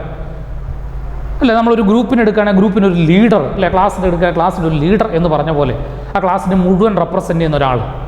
So typical elements are elements which represent the properties of all the elements of that group. പക്ഷേ ഒരു പ്രശ്നമുണ്ട്, അങ്ങനെയാണെങ്കിൽ നമ്മൾ ടിപ്പിക്കൽ എലമെൻ്റ് ആയിട്ട് എടുക്കുന്ന സാധാരണഗതിയിൽ ഗ്രൂപ്പിലെ ആദ്യത്തെ എലമെൻറ്റാണ്. പക്ഷേ നമുക്കറിയാവുന്നൊരു കാര്യമുണ്ട്, ഗ്രൂപ്പിലെ ആദ്യത്തെ എലമെൻറ്റ് അനോമലസ് ബിഹേവിയർ കാണിക്കുന്നു. അതുകൊണ്ട് നമ്മുടെ സെക്കൻഡ് പീരീഡ് എലമെൻ്റായ ലിഥിയം തൊട്ട് നമ്മുടെ ഫ്ലൂറിൻ വരെയുള്ളവന്മാരെ എടുക്കുന്നില്ല, പകരം തേർഡ് പീരീഡ് എലമെൻ്റായ സോഡിയം തൊട്ട് ക്ലോറിൻ വരെയുള്ള. സോഡിയം കുഴപ്പമില്ല, സോഡിയം എല്ലാവരുടെയും പ്രോപ്പർട്ടി കാണിക്കും. അപ്പോൾ ആ ഗ്രൂപ്പിലെ കൂടുതൽ എലമെൻറ്റ്സിനും അവന്മാരുടെ പ്രോപ്പർട്ടി റെപ്രസെൻറ്റ് ചെയ്യുന്ന ഒരു എലമെൻറ്റ്, ക്ലാസ് ലീഡർ എന്ന് പറഞ്ഞ പോലെ ഗ്രൂപ്പിൻ്റെ ഒരു ലീഡർ, ഗ്രൂപ്പിൻ്റെ ഒരു നേതാവ്, അവനെ നയിക്കാൻ പറ്റിയൊരു നേതാവ്, അതാണ് ഗ്രൂപ്പിലെ ടിപ്പിക്കൽ എലമെൻറ്റ്സ് എന്ന് വിളിക്കുന്നത്. ഗ്രൂപ്പ് നമ്മുടെ സോഡിയം തൊട്ട് ക്ലോറിൻ വരെ ആണുള്ള എലമെൻറ്റ്സിനെയാണ് വിളിക്കുന്നത്. ഇനി മറ്റൊരു എലമെൻറ്റ്സ് ഉണ്ട്, അത് മുമ്പ് എൻട്രൻസിന് ചോദിച്ചിട്ടുള്ള ക്വസ്റ്റ്യനാണ്, അതായത് ബ്രിഡ്ജ് എലമെൻറ്റ്സ്. ബ്രിഡ്ജ് എലമെൻറ്റ്സ് എന്ന് പറഞ്ഞാൽ നമ്മൾ ഗ്രൂപ്പ്, ഞാൻ പറഞ്ഞു സബ് ഗ്രൂപ്പുകളുണ്ട് എന്ന് ഞാൻ പറഞ്ഞു. ഗ്രൂപ്പ് 0യ്ക്കും ഗ്രൂപ്പ് 8 ഒഴികെ ബാക്കിയുള്ള മെൻഡലീവിൻ്റെ ഗ്രൂപ്പിനെല്ലാം തന്നെ sub ഗ്രൂപ്പുകളുണ്ട്, 1A 1B 2A 2B like that. ഇതിൽ ഈ സബ് ഗ്രൂപ്പ് സ്റ്റാർട്ട് ചെയ്യുന്നത് നമ്പർ 1 തൊട്ടല്ല, ലിഥിയത്തിൻ്റെ നേരെ തൊട്ടടുത്ത് അടുത്ത എലമെൻറ്റ്, സോഡിയത്തിൻ്റെ നേരെ, അങ്ങനെയല്ല, ഒരു പർട്ടിക്കുലർ എലമെൻറ്റിൽ നിന്നാണ് ഈ സബ് ഡിവിഷൻ തുടങ്ങുന്നത്. ഇപ്പോൾ ഞാൻ പറയുകയാണെങ്കിൽ നമ്മുടെ ഗ്രൂപ്പ് 2 എടുക്കുകയാണ്, ബെറിലിയം കഴിഞ്ഞ് മഗ്നീഷ്യം, പിന്നെയാണ് തിരിഞ്ഞ് കാൽഷ്യം, സ്ട്രോൺഷ്യം, ബേരിയം, വലതുവശത്ത് സിങ്ക്, കാഡ്മിയം, മെർക്കുറി. ഓക്കെ, ഇവിടെ മഗ്നീഷ്യം കണ്ടോ, മഗ്നീഷ്യം കഴിഞ്ഞിട്ടാണ് ഈ സബ് ഗ്രൂപ്പ് തുടങ്ങിയത്. So bridge elements are elements from which the 2 sub group starts and they should show the properties of both sub group. അതുകൊണ്ട് ഇവനിൽ നിന്നാണ്, bridge എലമെൻറ്റിൽ നിന്നാണ് സബ് ഗ്രൂപ്പ് തുടങ്ങുന്നത്, സമ്മതിച്ചു. പക്ഷേ അവൻ 2 സബ് ഗ്രൂപ്പിൻ്റെ സ്വഭാവം കാണിക്കണം, അങ്ങനെ ഒരു മിടുക്കനായിരിക്കണം. അപ്പോൾ അത് മഗ്നീഷ്യമാണ് അതിൻ്റെ ഇവിടെ കറക്റ്റായിട്ട്. ഇനി അടുത്ത ഗ്രൂപ്പ് നോക്കുകയാണെങ്കിൽ ബോറോൺ, താഴെ അലൂമിനിയം, പിന്നെ ഗ്യാലിയം, ഇൻഡിയം, താലിയം ഇടതുവശത്തേക്ക്, വലതുവശത്തേക്ക് സ്കാൻഡിയം, ഇട്രിയം, ലന്താൻ. അവിടെ അലൂമിനിയമാണ് ബ്രിഡ്ജ് എലമെൻറ്റ്. ഇവിടെ മഗ്നീഷ്യം, പിന്നെ അടുത്ത അലൂമിനിയം. ഇനി അത് കഴിഞ്ഞ് വരുന്നവരാണ് കാർബൺ, സിലിക്കൺ. ഇടതുവശത്തേക്ക് നോക്കിയിട്ടുണ്ടെങ്കിൽ ജെർമേനിയം, ടിന്ന്, ലെഡ്. വലതുവശത്ത് നോക്കിയാൽ ടൈറ്റേനിയം, സിർക്കോണിയം, ഹാഫ്നിയം. ഒരു എല്ലാ ഓക്സിഡേഷൻ സ്റ്റേറ്റ് +4 നമുക്കറിയാമല്ലോ, വാലൻസ് സെയിം ആണെന്ന് അറിയാമല്ലോ. പക്ഷേ ഞാനിത് സ്റ്റാർട്ട് ചെയ്ത് സെക്കൻഡ് ഗ്രൂപ്പ് തൊട്ടാണ്, second group, third group, fourth ഗ്രൂപ്പൊക്കെ പറഞ്ഞു, പിന്നെ നിങ്ങൾക്ക് വേണേൽ പറയാം. എന്തുകൊണ്ട് ഞാൻ ഫസ്റ്റ് ഗ്രൂപ്പ് എടുത്തില്ല? ഫസ്റ്റ് ഗ്രൂപ്പിനൊരു വലിയ വിഷയമുണ്ട്. ഫസ്റ്റ് ഗ്രൂപ്പ് ലിഥിയം കഴിഞ്ഞ് സോഡിയം, പിന്നെ ഇടത്തോട്ട് പൊട്ടാഷ്യം, റുബീഡിയം, സീഷ്യം, വലത്തോട്ട് കോപ്പർ, സിൽവർ, ഗോൾഡ്. സോഡിയത്തിന് രണ്ടുപേരുടെയും സബ് ഗ്രൂപ്പിൻ്റെ സ്വഭാവം കാണിക്കാൻ പറ്റുമോ? ഒരു സബ് ഗ്രൂപ്പ് മോർ റിയാക്റ്റീവ്, മറ്റേ സബ് ഗ്രൂപ്പ് ലീസ്റ്റ് റിയാക്റ്റീവ്. അപ്പോൾ അതുകൊണ്ട് അവൻ ബ്രിഡ്ജ് എലമെൻ്റ് അല്ല. ആര്? സോഡിയം ബ്രിഡ്ജ് എലമെൻ്റ് അല്ല. ബ്രിഡ്ജ് എലമെൻറ്റ്സ് പറഞ്ഞാൽ magnesium, aluminium and carbon. Sorry, not carbon, silicon. Magnesium, aluminium, silicon, അവരാണ് ബ്രിഡ്ജ് എലമെൻറ്റ്സ്. ഇനി അടുത്ത ഡി എന്ന് പറയുന്ന ഒരു property diagonal relationship. Diagonal relationship, diagonal relationship. You know diagonal relationship എന്ന് പറഞ്ഞാൽ നമ്മുടെ ഫസ്റ്റ് പീരീഡിലെ ചില elements, you know lithium, beryllium, boron വരെയുള്ള, കാർബൺ റെയറായിട്ടേ കാണിക്കുന്നുള്ളൂ, എങ്കിലും കാർബണെ കൂട്ടാം. Some elements of the second period, okay, some elements of second period. First period എന്ന് പറഞ്ഞാൽ ഹൈഡ്രജൻ, ഹീലിയം മാത്രമേ ഉള്ളൂ. സെക്കൻഡ് പീരീഡിലാണ് ഇവരൊക്കെ വരുന്നത്. Some elements of second period show similarities with the elements of third period which are diagonally to each other in the periodic table. Diagonal ആയിട്ടാണ് കിടക്കുന്നത്. അതായത് lithium താഴെ സോഡിയമാണ്, ബെറിലിയം താഴെ മഗ്നീഷ്യം. ലിഥിയവും മഗ്നീഷ്യം സിമിലാരിറ്റി കാണിക്കുന്നു, ബെറിലിയവും അലൂമിനിയവും, ബോറോണും സിലിക്കണും. So some elements of second period show similarities with the elements of third period which are diagonally to each other though belonging to different group. രണ്ട് different ഗ്രൂപ്പിലാണ് അവന്മാർ ഇരിക്കുന്നത്. രണ്ട് different ഗ്രൂപ്പിൽ, രണ്ട് different പീരീഡിൽ ഡയഗണലിലായിരിക്കുന്നത്, എങ്കിലും അവർ similarity കാണിക്കുന്നു. അതിന് പല റീസൺ ഉണ്ട്, നിങ്ങൾ ഓരോന്നായിട്ട് അതത് ഗ്രൂപ്പുകളിൽ പഠിക്കുന്നുണ്ട്. ഓക്കെ, സോ ഈ 3-4 പ്രത്യേകം ഉള്ള ടേംസ് നിങ്ങൾ അറിഞ്ഞിരിക്കണം. ട്രാൻസ് യുറേനിക് എലമെൻറ്റ്സ്, യുറേനിയം കഴിഞ്ഞ് വരുന്ന എലമെൻറ്റ്സ്, പക്ഷേ അതൊരു ജനറൽ ടേം അല്ല. ട്രാൻസാക്റ്റിനോട്, ട്രാൻസ് പ്ലൂട്ടോണിക്സ് എന്നൊക്കെ പല പേരുകളിലും അറിയപ്പെടുന്നുണ്ട്. ടിപ്പിക്കൽ എലമെൻറ്റ്സ് എന്ന് പറഞ്ഞിട്ടുണ്ടെങ്കിൽ ഒരു ഗ്രൂപ്പിൻ്റെ എല്ലാ എലമെൻറ്റ്സിൻ്റെയും പ്രോപ്പർട്ടീസ് റെപ്രസെൻ്റ് ചെയ്യാൻ പറ്റിയ ഒരു എലമെൻറ്റ്. അത് സാധാരണഗതിയിൽ 3-ാം പീരീഡിലുള്ള സോഡിയം തൊട്ട് ക്ലോറിൻ വരെയുള്ള എലമെൻ്റാണ്.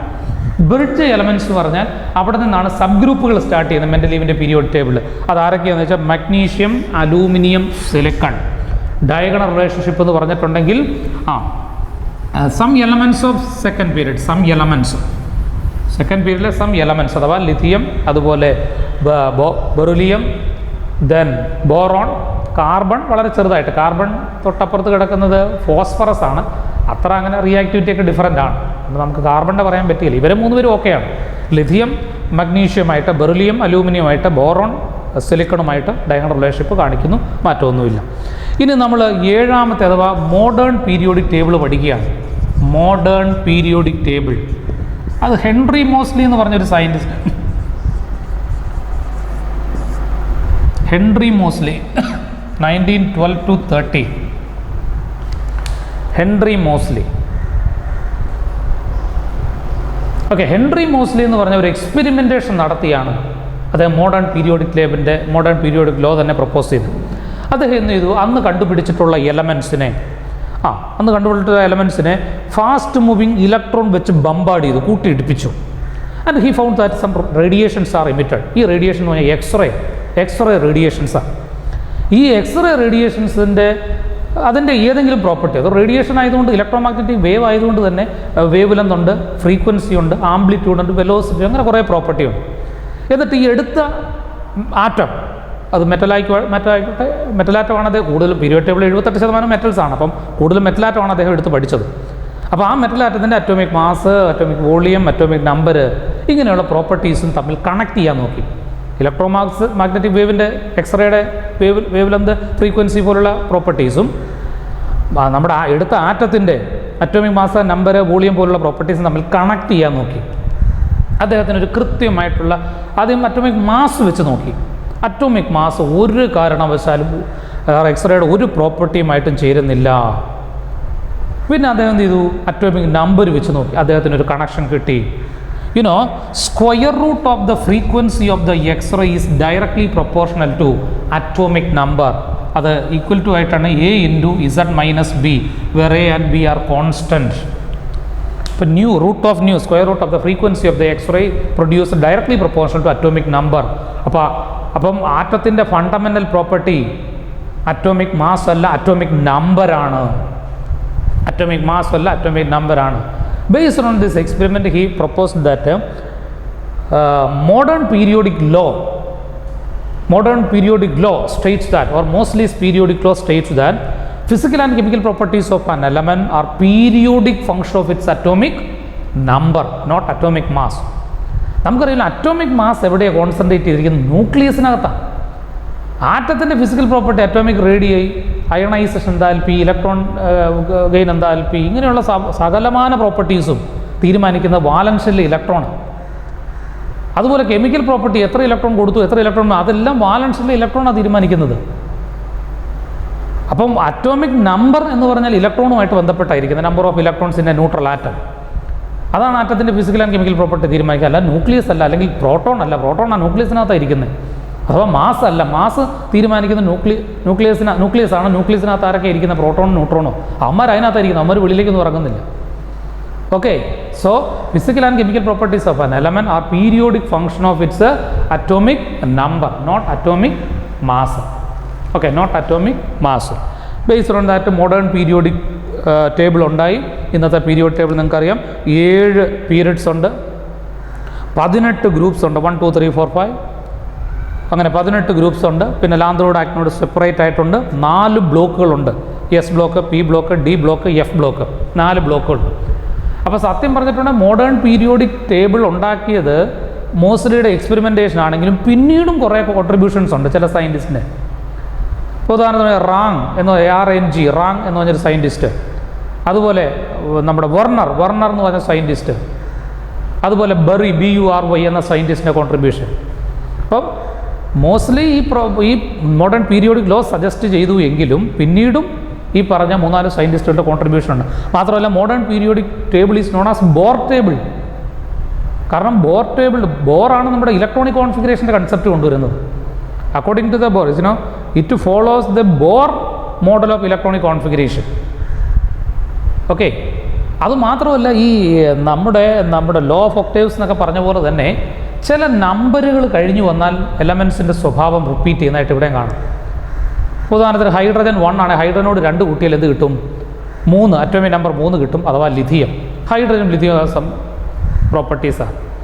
ലിഥിയത്തിൻ്റെ അറ്റോമിക് നമ്പർ എന്ന് പറഞ്ഞിട്ടുണ്ടെങ്കിൽ 3, അതിനോട് 8 കൂട്ടിയാൽ 11 കിട്ടും, 11 സോഡിയം.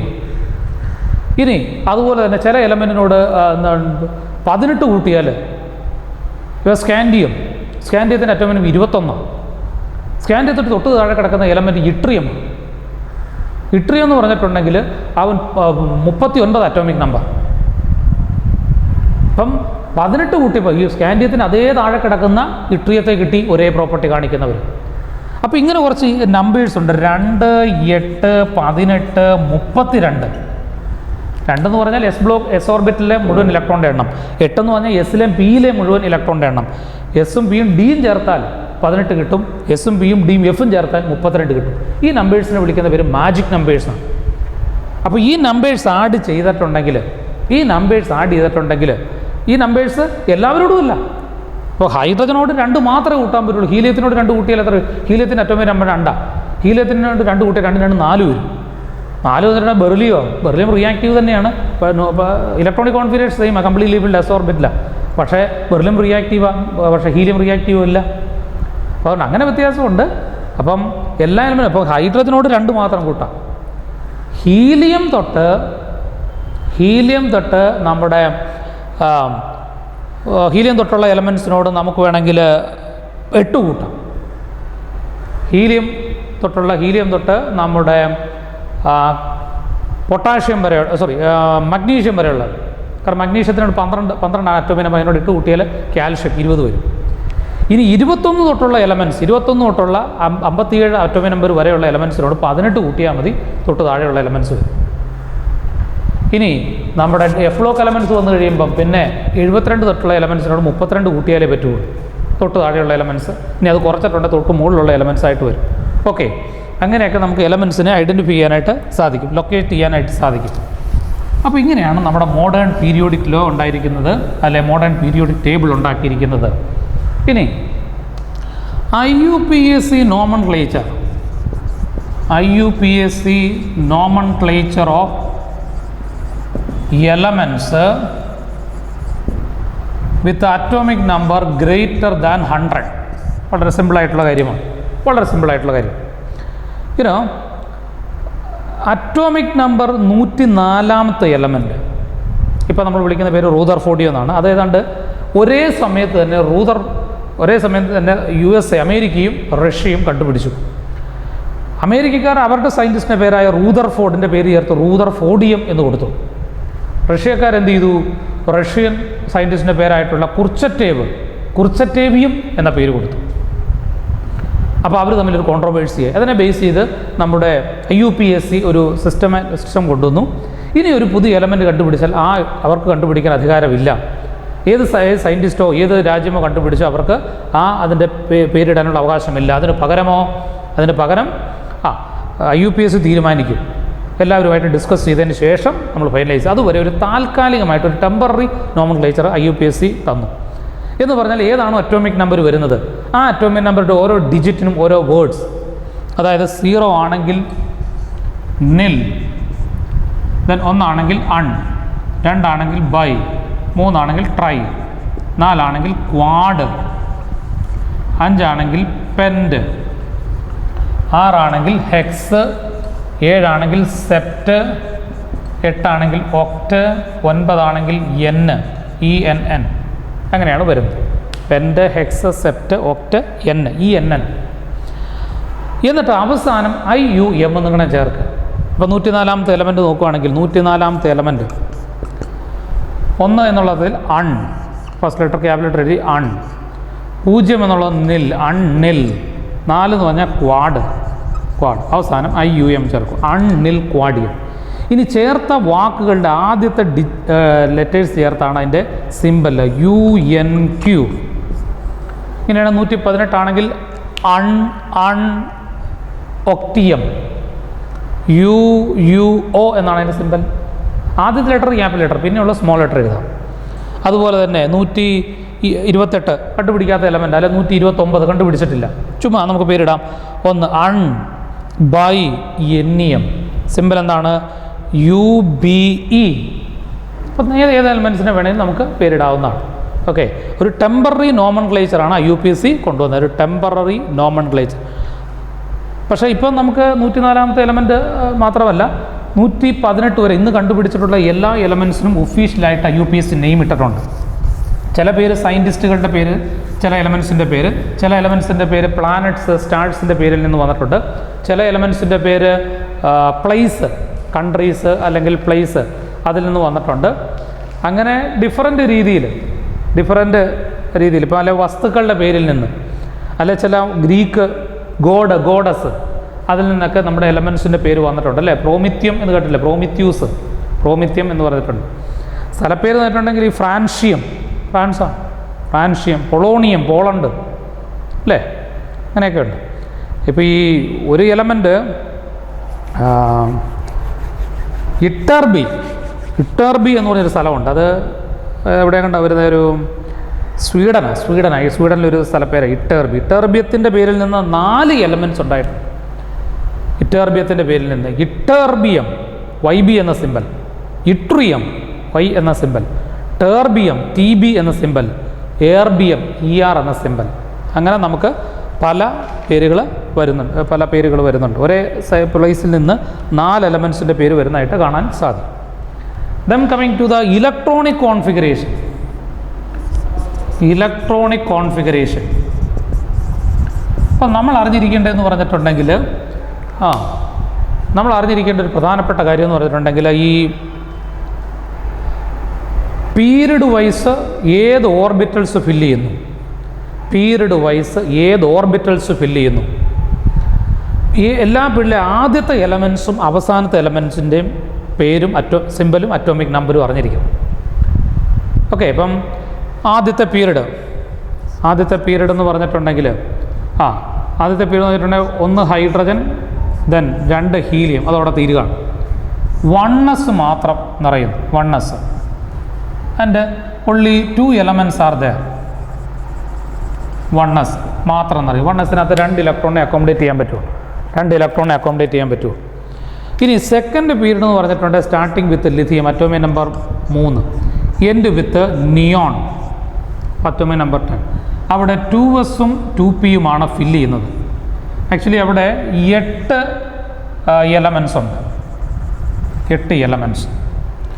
മൂന്നാമത്തെ പീരീഡ് സ്റ്റാർട്ട് ചെയ്യുന്നത് സോഡിയമാണ്, അവസാനിക്കുന്ന 18 ആർഗണിൽ.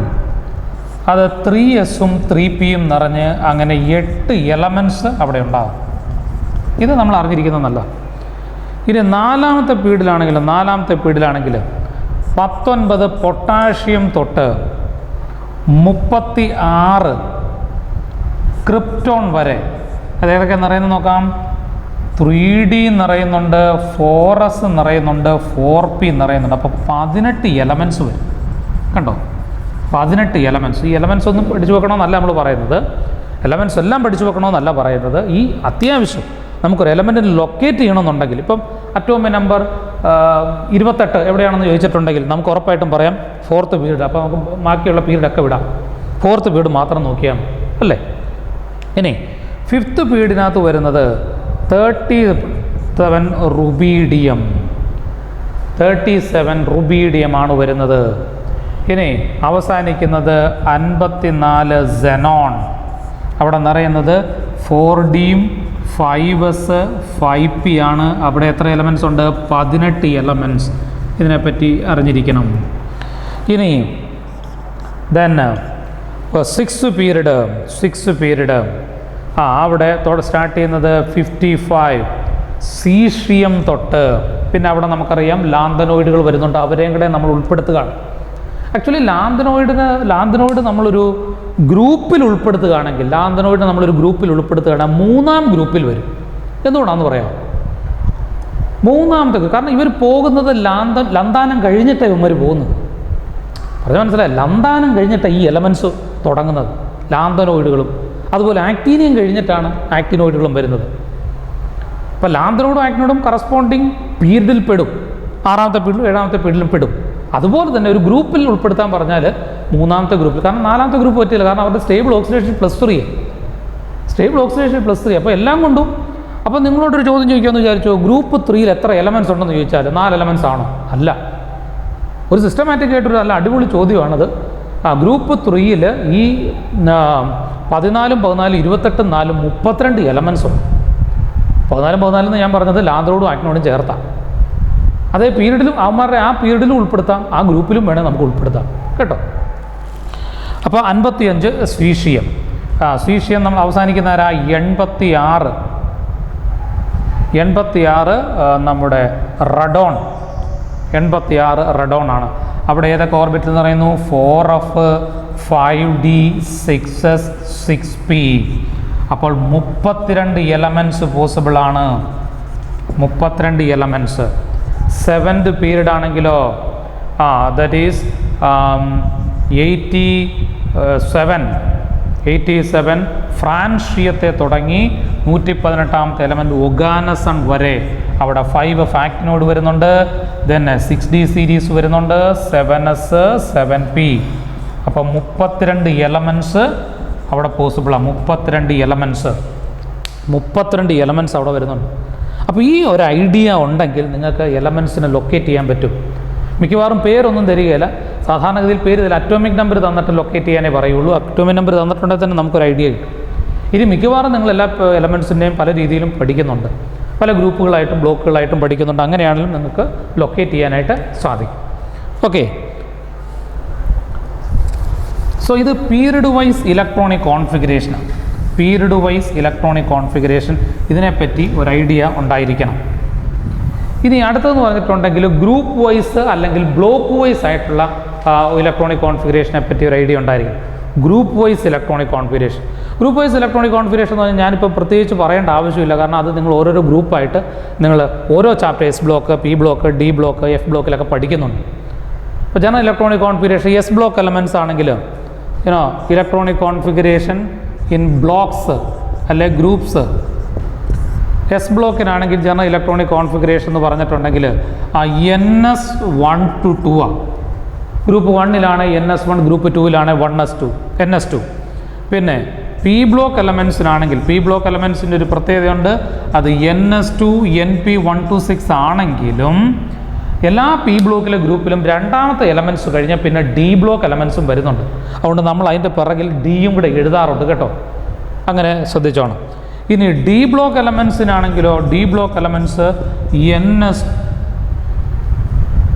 n-1d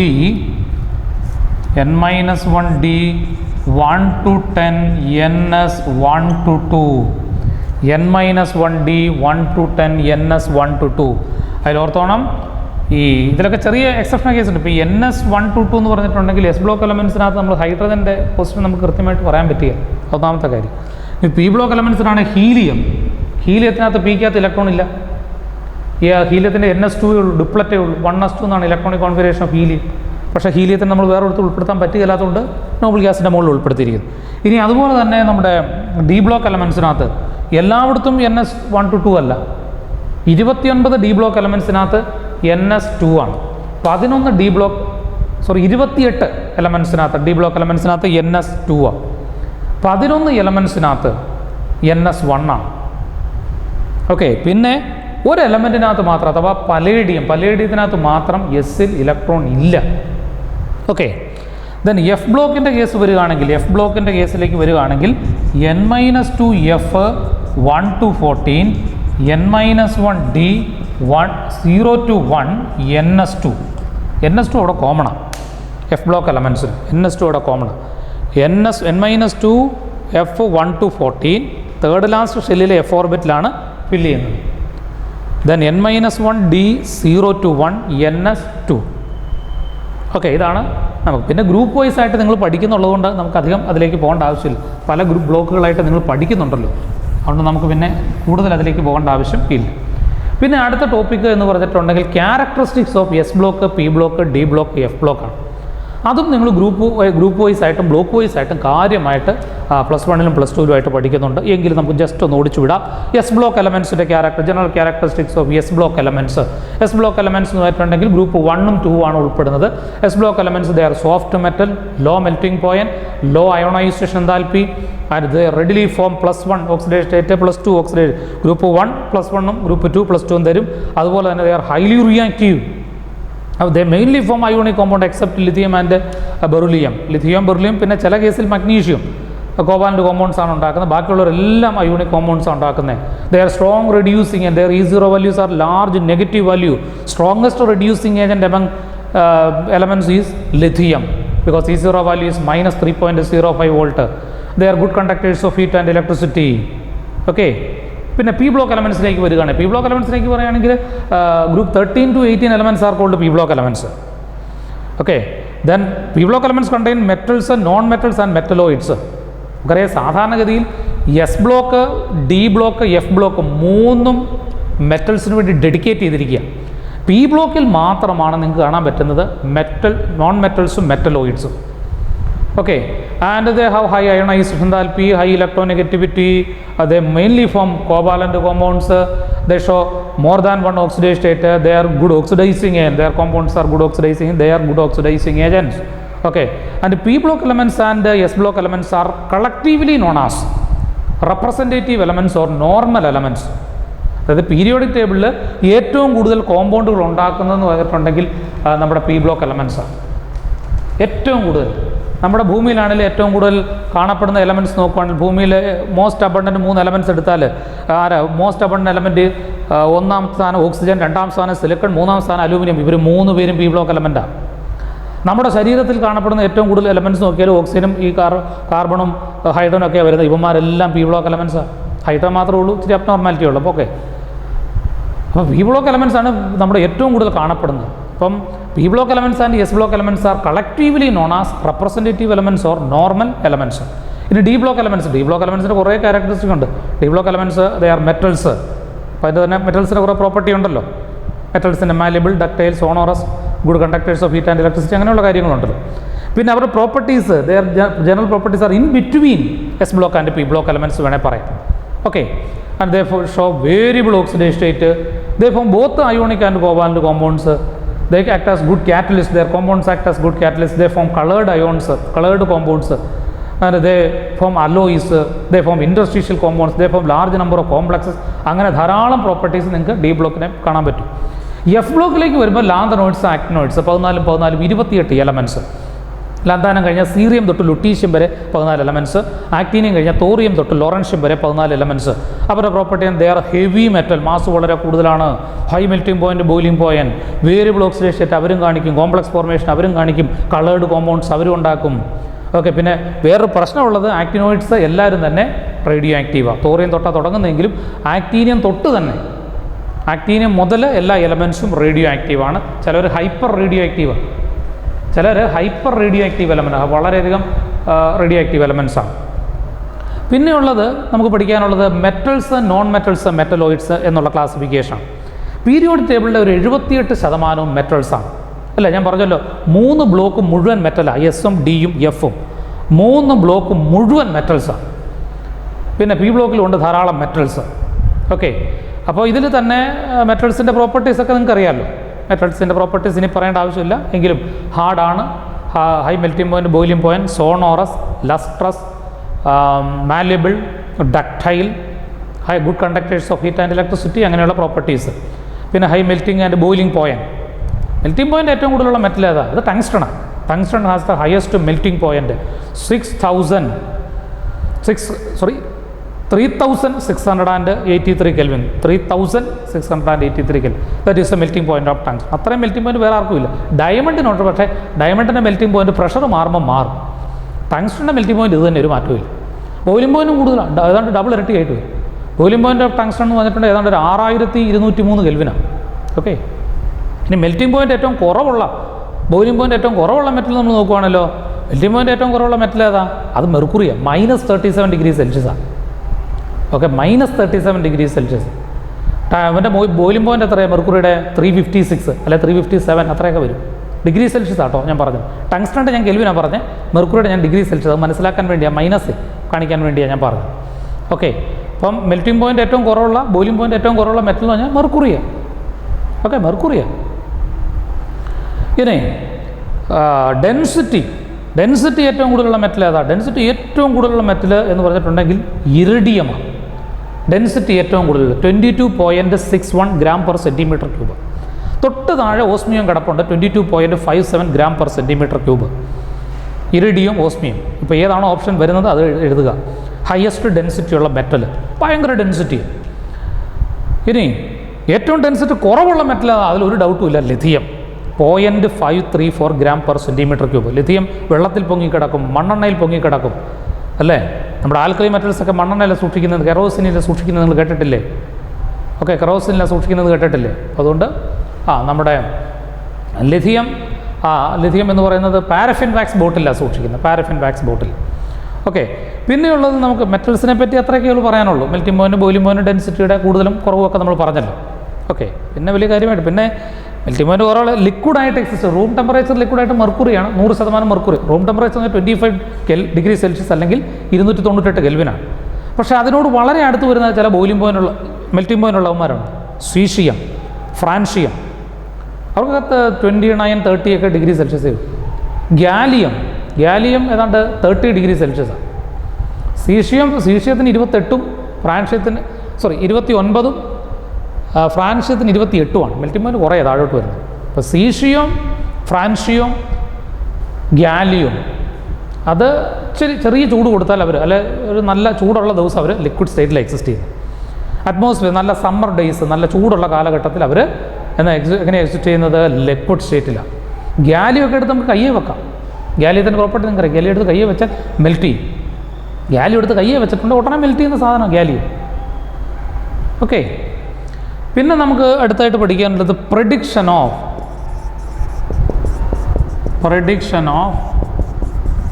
period, group and block of an element. ഒരു എലമെൻറ്റിൻ്റെ അറ്റോമിക് നമ്പർ തന്നാൽ അവൻ ഏത് പീരീഡിലാണ്, ഏത് ഗ്രൂപ്പിലാണ് എന്ന് കണ്ടുപിടിക്കാനുള്ള മാർഗം. അപ്പോൾ നമ്മൾ തിയറട്ടിക്കലായിട്ടുള്ള കാര്യം തന്നെയാണ് ഞാൻ പഠിപ്പിക്കുന്നത്. അപ്പോൾ അറ്റോമിക് നമ്പർ കിട്ടിയിട്ടുണ്ടെങ്കിൽ തന്നെ നമുക്കറിയാം ഏത് പീരീഡിലാണ് വരുന്നത്. ഞാൻ പറഞ്ഞായിരുന്നു, പീരിയോഡിക് ടേബിളിലെ ആദ്യത്തെ എലമെൻറ്റേയും അവസാനത്തെ എലമെൻറ്റ് അറ്റോമിക് നമ്പർ ബൈഹാർട്ട് ചെയ്ത് വെച്ചിരിക്കണം. എലമെൻ്റ് സിമ്പിൾ ബൈഹാർട്ട് ചെയ്താൽ നിങ്ങളുടെ ഇഷ്ടം, പക്ഷേ എന്നാണെങ്കിൽ അറ്റോമിക് നമ്പർ ബൈഹാർട്ട് ചെയ്ത് വെച്ചിരിക്കണം. പിന്നെ ഫില്ല് ചെയ്യുന്ന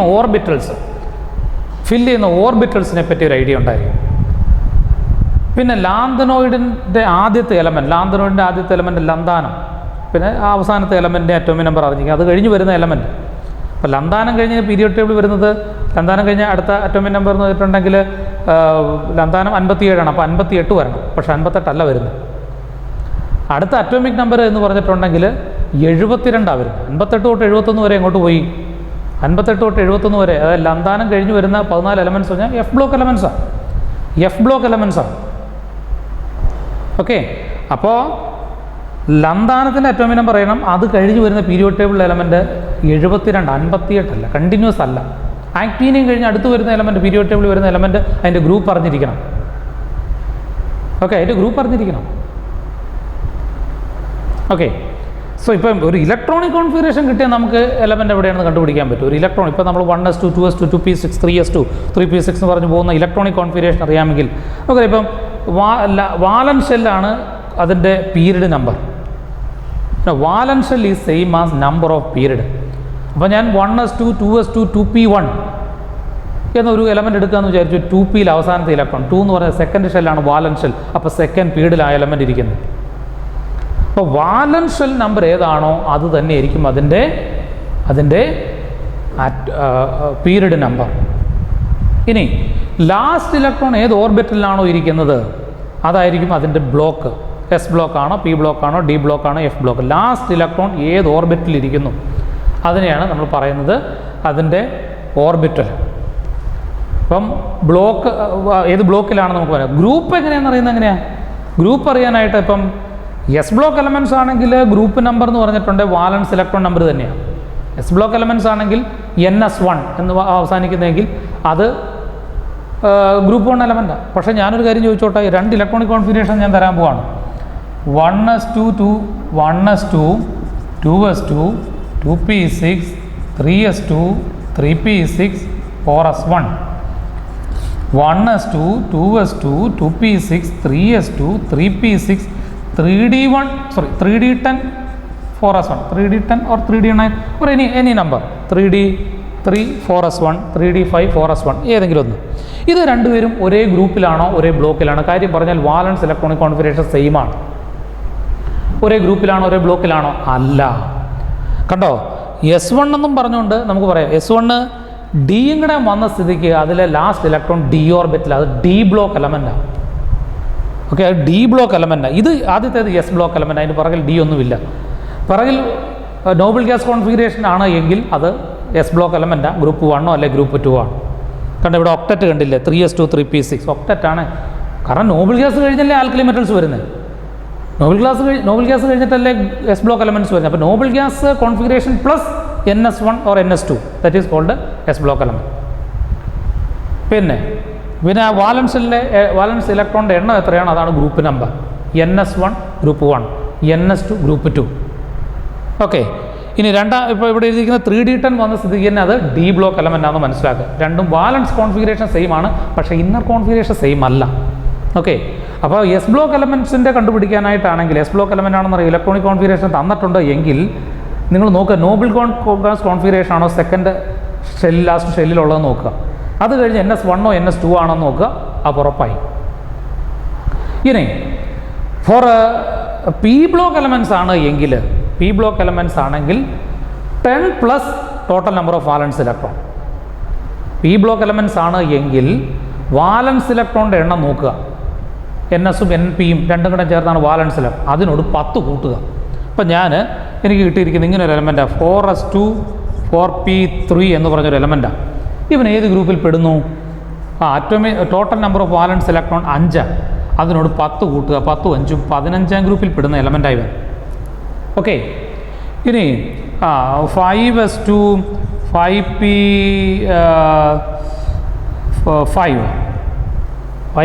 5p5. ഇപ്പം ടോട്ടൽ അവൻ ഏത് ഗ്രൂപ്പിൽ പെടുന്നതെന്ന് അറിയാമോ? 10 + 7 ദാറ്റ് ഈസ് 17th ഗ്രൂപ്പിലെ എലമെൻറ്റാണ്.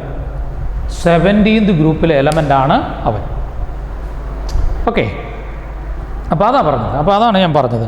അപ്പോൾ ഇത് പി ബ്ലോക്ക് എലമെൻസിൻ്റെ ഗ്രൂപ്പ് നമ്പർ കണ്ടുപിടിക്കാൻ ഇലക്ട്രോണിക് കോൺഫിഗറേഷൻ അറിയാമെങ്കിൽ, അങ്ങനെയാണ് ക്വസ്റ്റിനകത്ത് തന്നിരിക്കുന്നതെങ്കിൽ ടോട്ടൽ വാലൻസ് ഇലക്ട്രോൺ നോക്കുക, അതിനോട് 10 കൂട്ടുക, 10 ആഡ് ചെയ്യുക. ഇനി ഇനി ഡി ബ്ലോക്ക് എലമെൻറ്റാണ്, ട്രാൻസിഷൻ എലമെൻറ്റ്സ് ആണ് എങ്കിൽ എന്താണെന്നറിയാവോ, വേറെ ഒന്നും ചെയ്യേണ്ട, അവൻ്റെ വാലൻസ് ഇലക്ട്രോണിക് കോൺഫിഗറേഷൻ തമ്മിൽ ആഡ് ചെയ്താൽ മതി, ഇലക്ട്രോൺസ് തമ്മിൽ ആഡ് ചെയ്താൽ മാത്രം മതി. ഇപ്പോൾ 3d10 4s1 ആ ഡിയിലെയും എസ്സിലെ ഇലക്ട്രോൺ തമ്മിൽ കൂട്ടുക. Transition element electronic configuration n-1 ഡിയും ns അല്ലേ ഇൻവോൾവ് ചെയ്തേ, ആ രണ്ടിനകത്തും ഇലക്ട്രോൺസ് തമ്മിൽ കൂട്ടിയാൽ മതി. ഇപ്പോൾ 10 + 1 എത്രയാ 11. സോ 11 ഈ എലമെൻ്റ് ആരാണോ അവൻ 11ാം ഗ്രൂപ്പിലെ എലമെൻറ്റാണ്.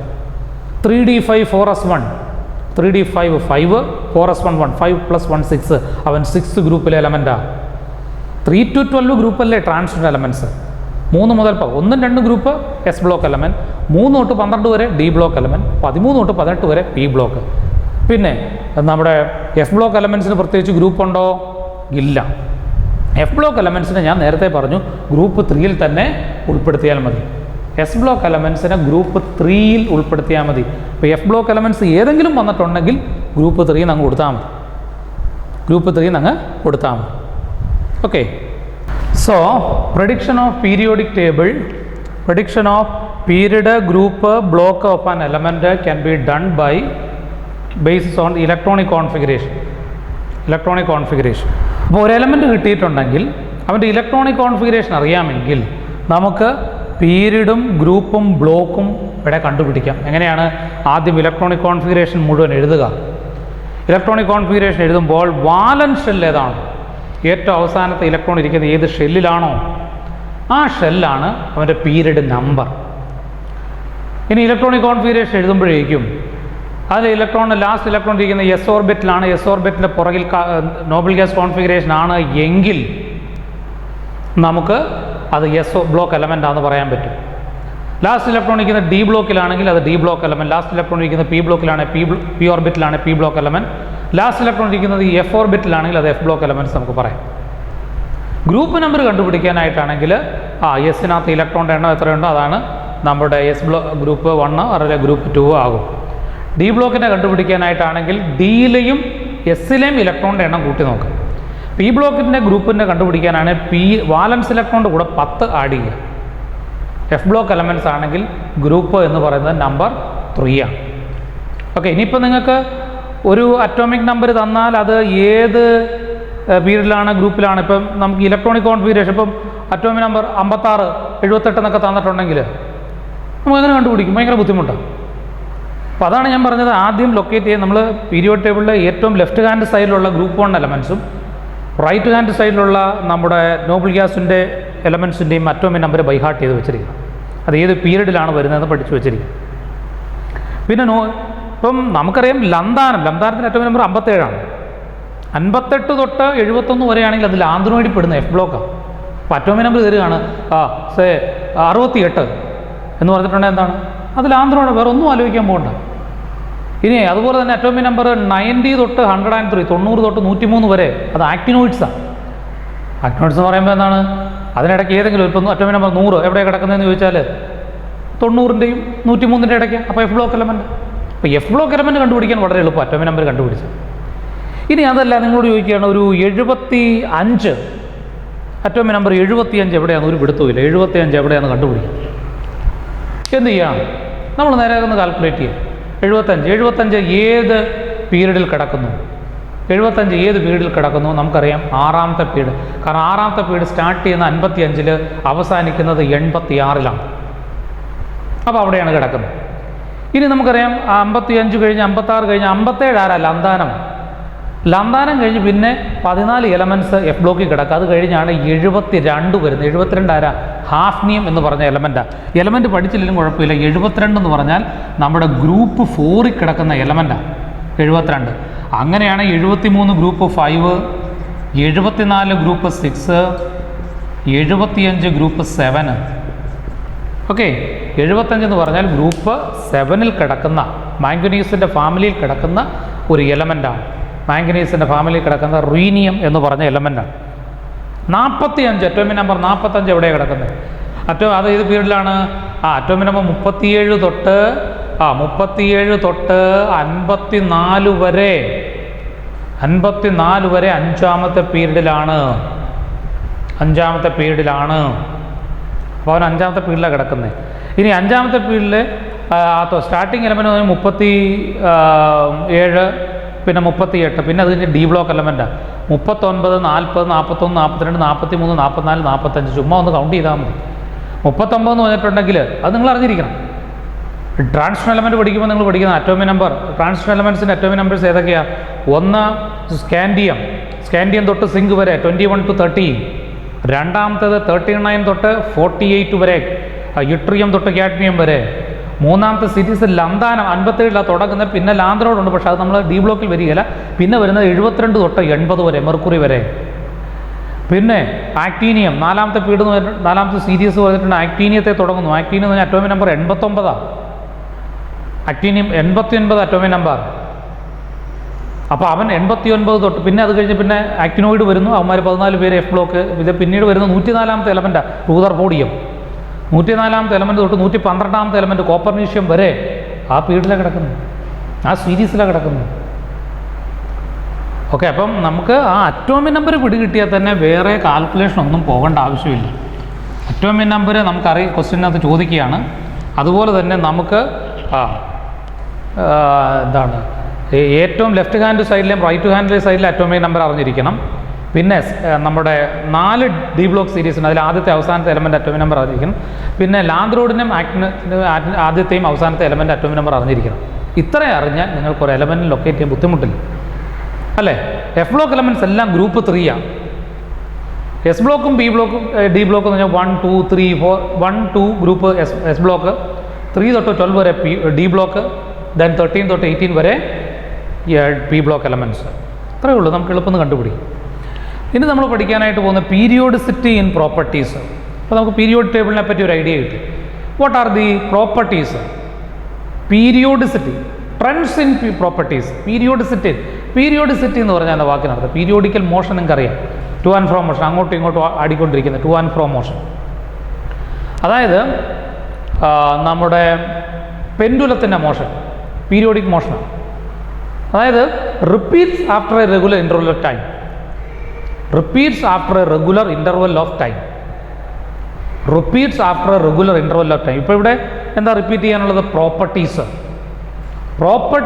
Repeat after A regular interval of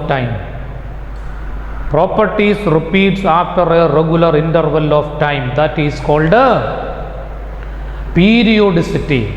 ഇനി എന്ത് പ്രോപ്പർട്ടീസിനാണ് പീരിയോഡിസിറ്റി ഇൻ പ്രോപ്പർട്ടീസ് എന്ന് നമുക്ക് പറയാൻ പറ്റും. ഓരോ പ്രോപ്പർട്ടീസായിട്ട് നമ്മൾ പഠിക്കാനായിട്ട് പോകണം. First one, atomic radii.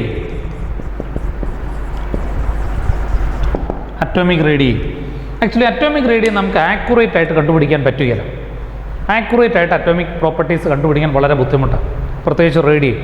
അതിന് കാരണം എന്താണെന്ന് വെച്ചിട്ടുണ്ടെങ്കിൽ, ഇപ്പോൾ ഈ നമ്മുടെ ഒരു ജനറൽ കൺസെപ്റ്റ് ഉണ്ട്. What is atomic radii? It is the distance from the centre of the nucleus to the last electron. പക്ഷെ അവിടെ ഒരു പ്രശ്നമുണ്ട്. ഈ ഇലക്ട്രോൺ എന്ന് പറഞ്ഞ ഒരു പാർട്ടിക്കിളല്ല. ഇലക്ട്രോൺ ഒരു ക്ലൗഡ്, ഒരു നെഗറ്റീവ് ചാർജുള്ള പാർട്ടിക്കിളായിട്ട് കൺസിഡർ ചെയ്യാം. നമുക്കറിയാം അതിന് ചുറ്റും ഒരു നെഗറ്റീവ് ചാർജ് എക്സ്പീരിയൻസ് ചെയ്യുന്ന ഒരു ഫീൽഡുണ്ട്.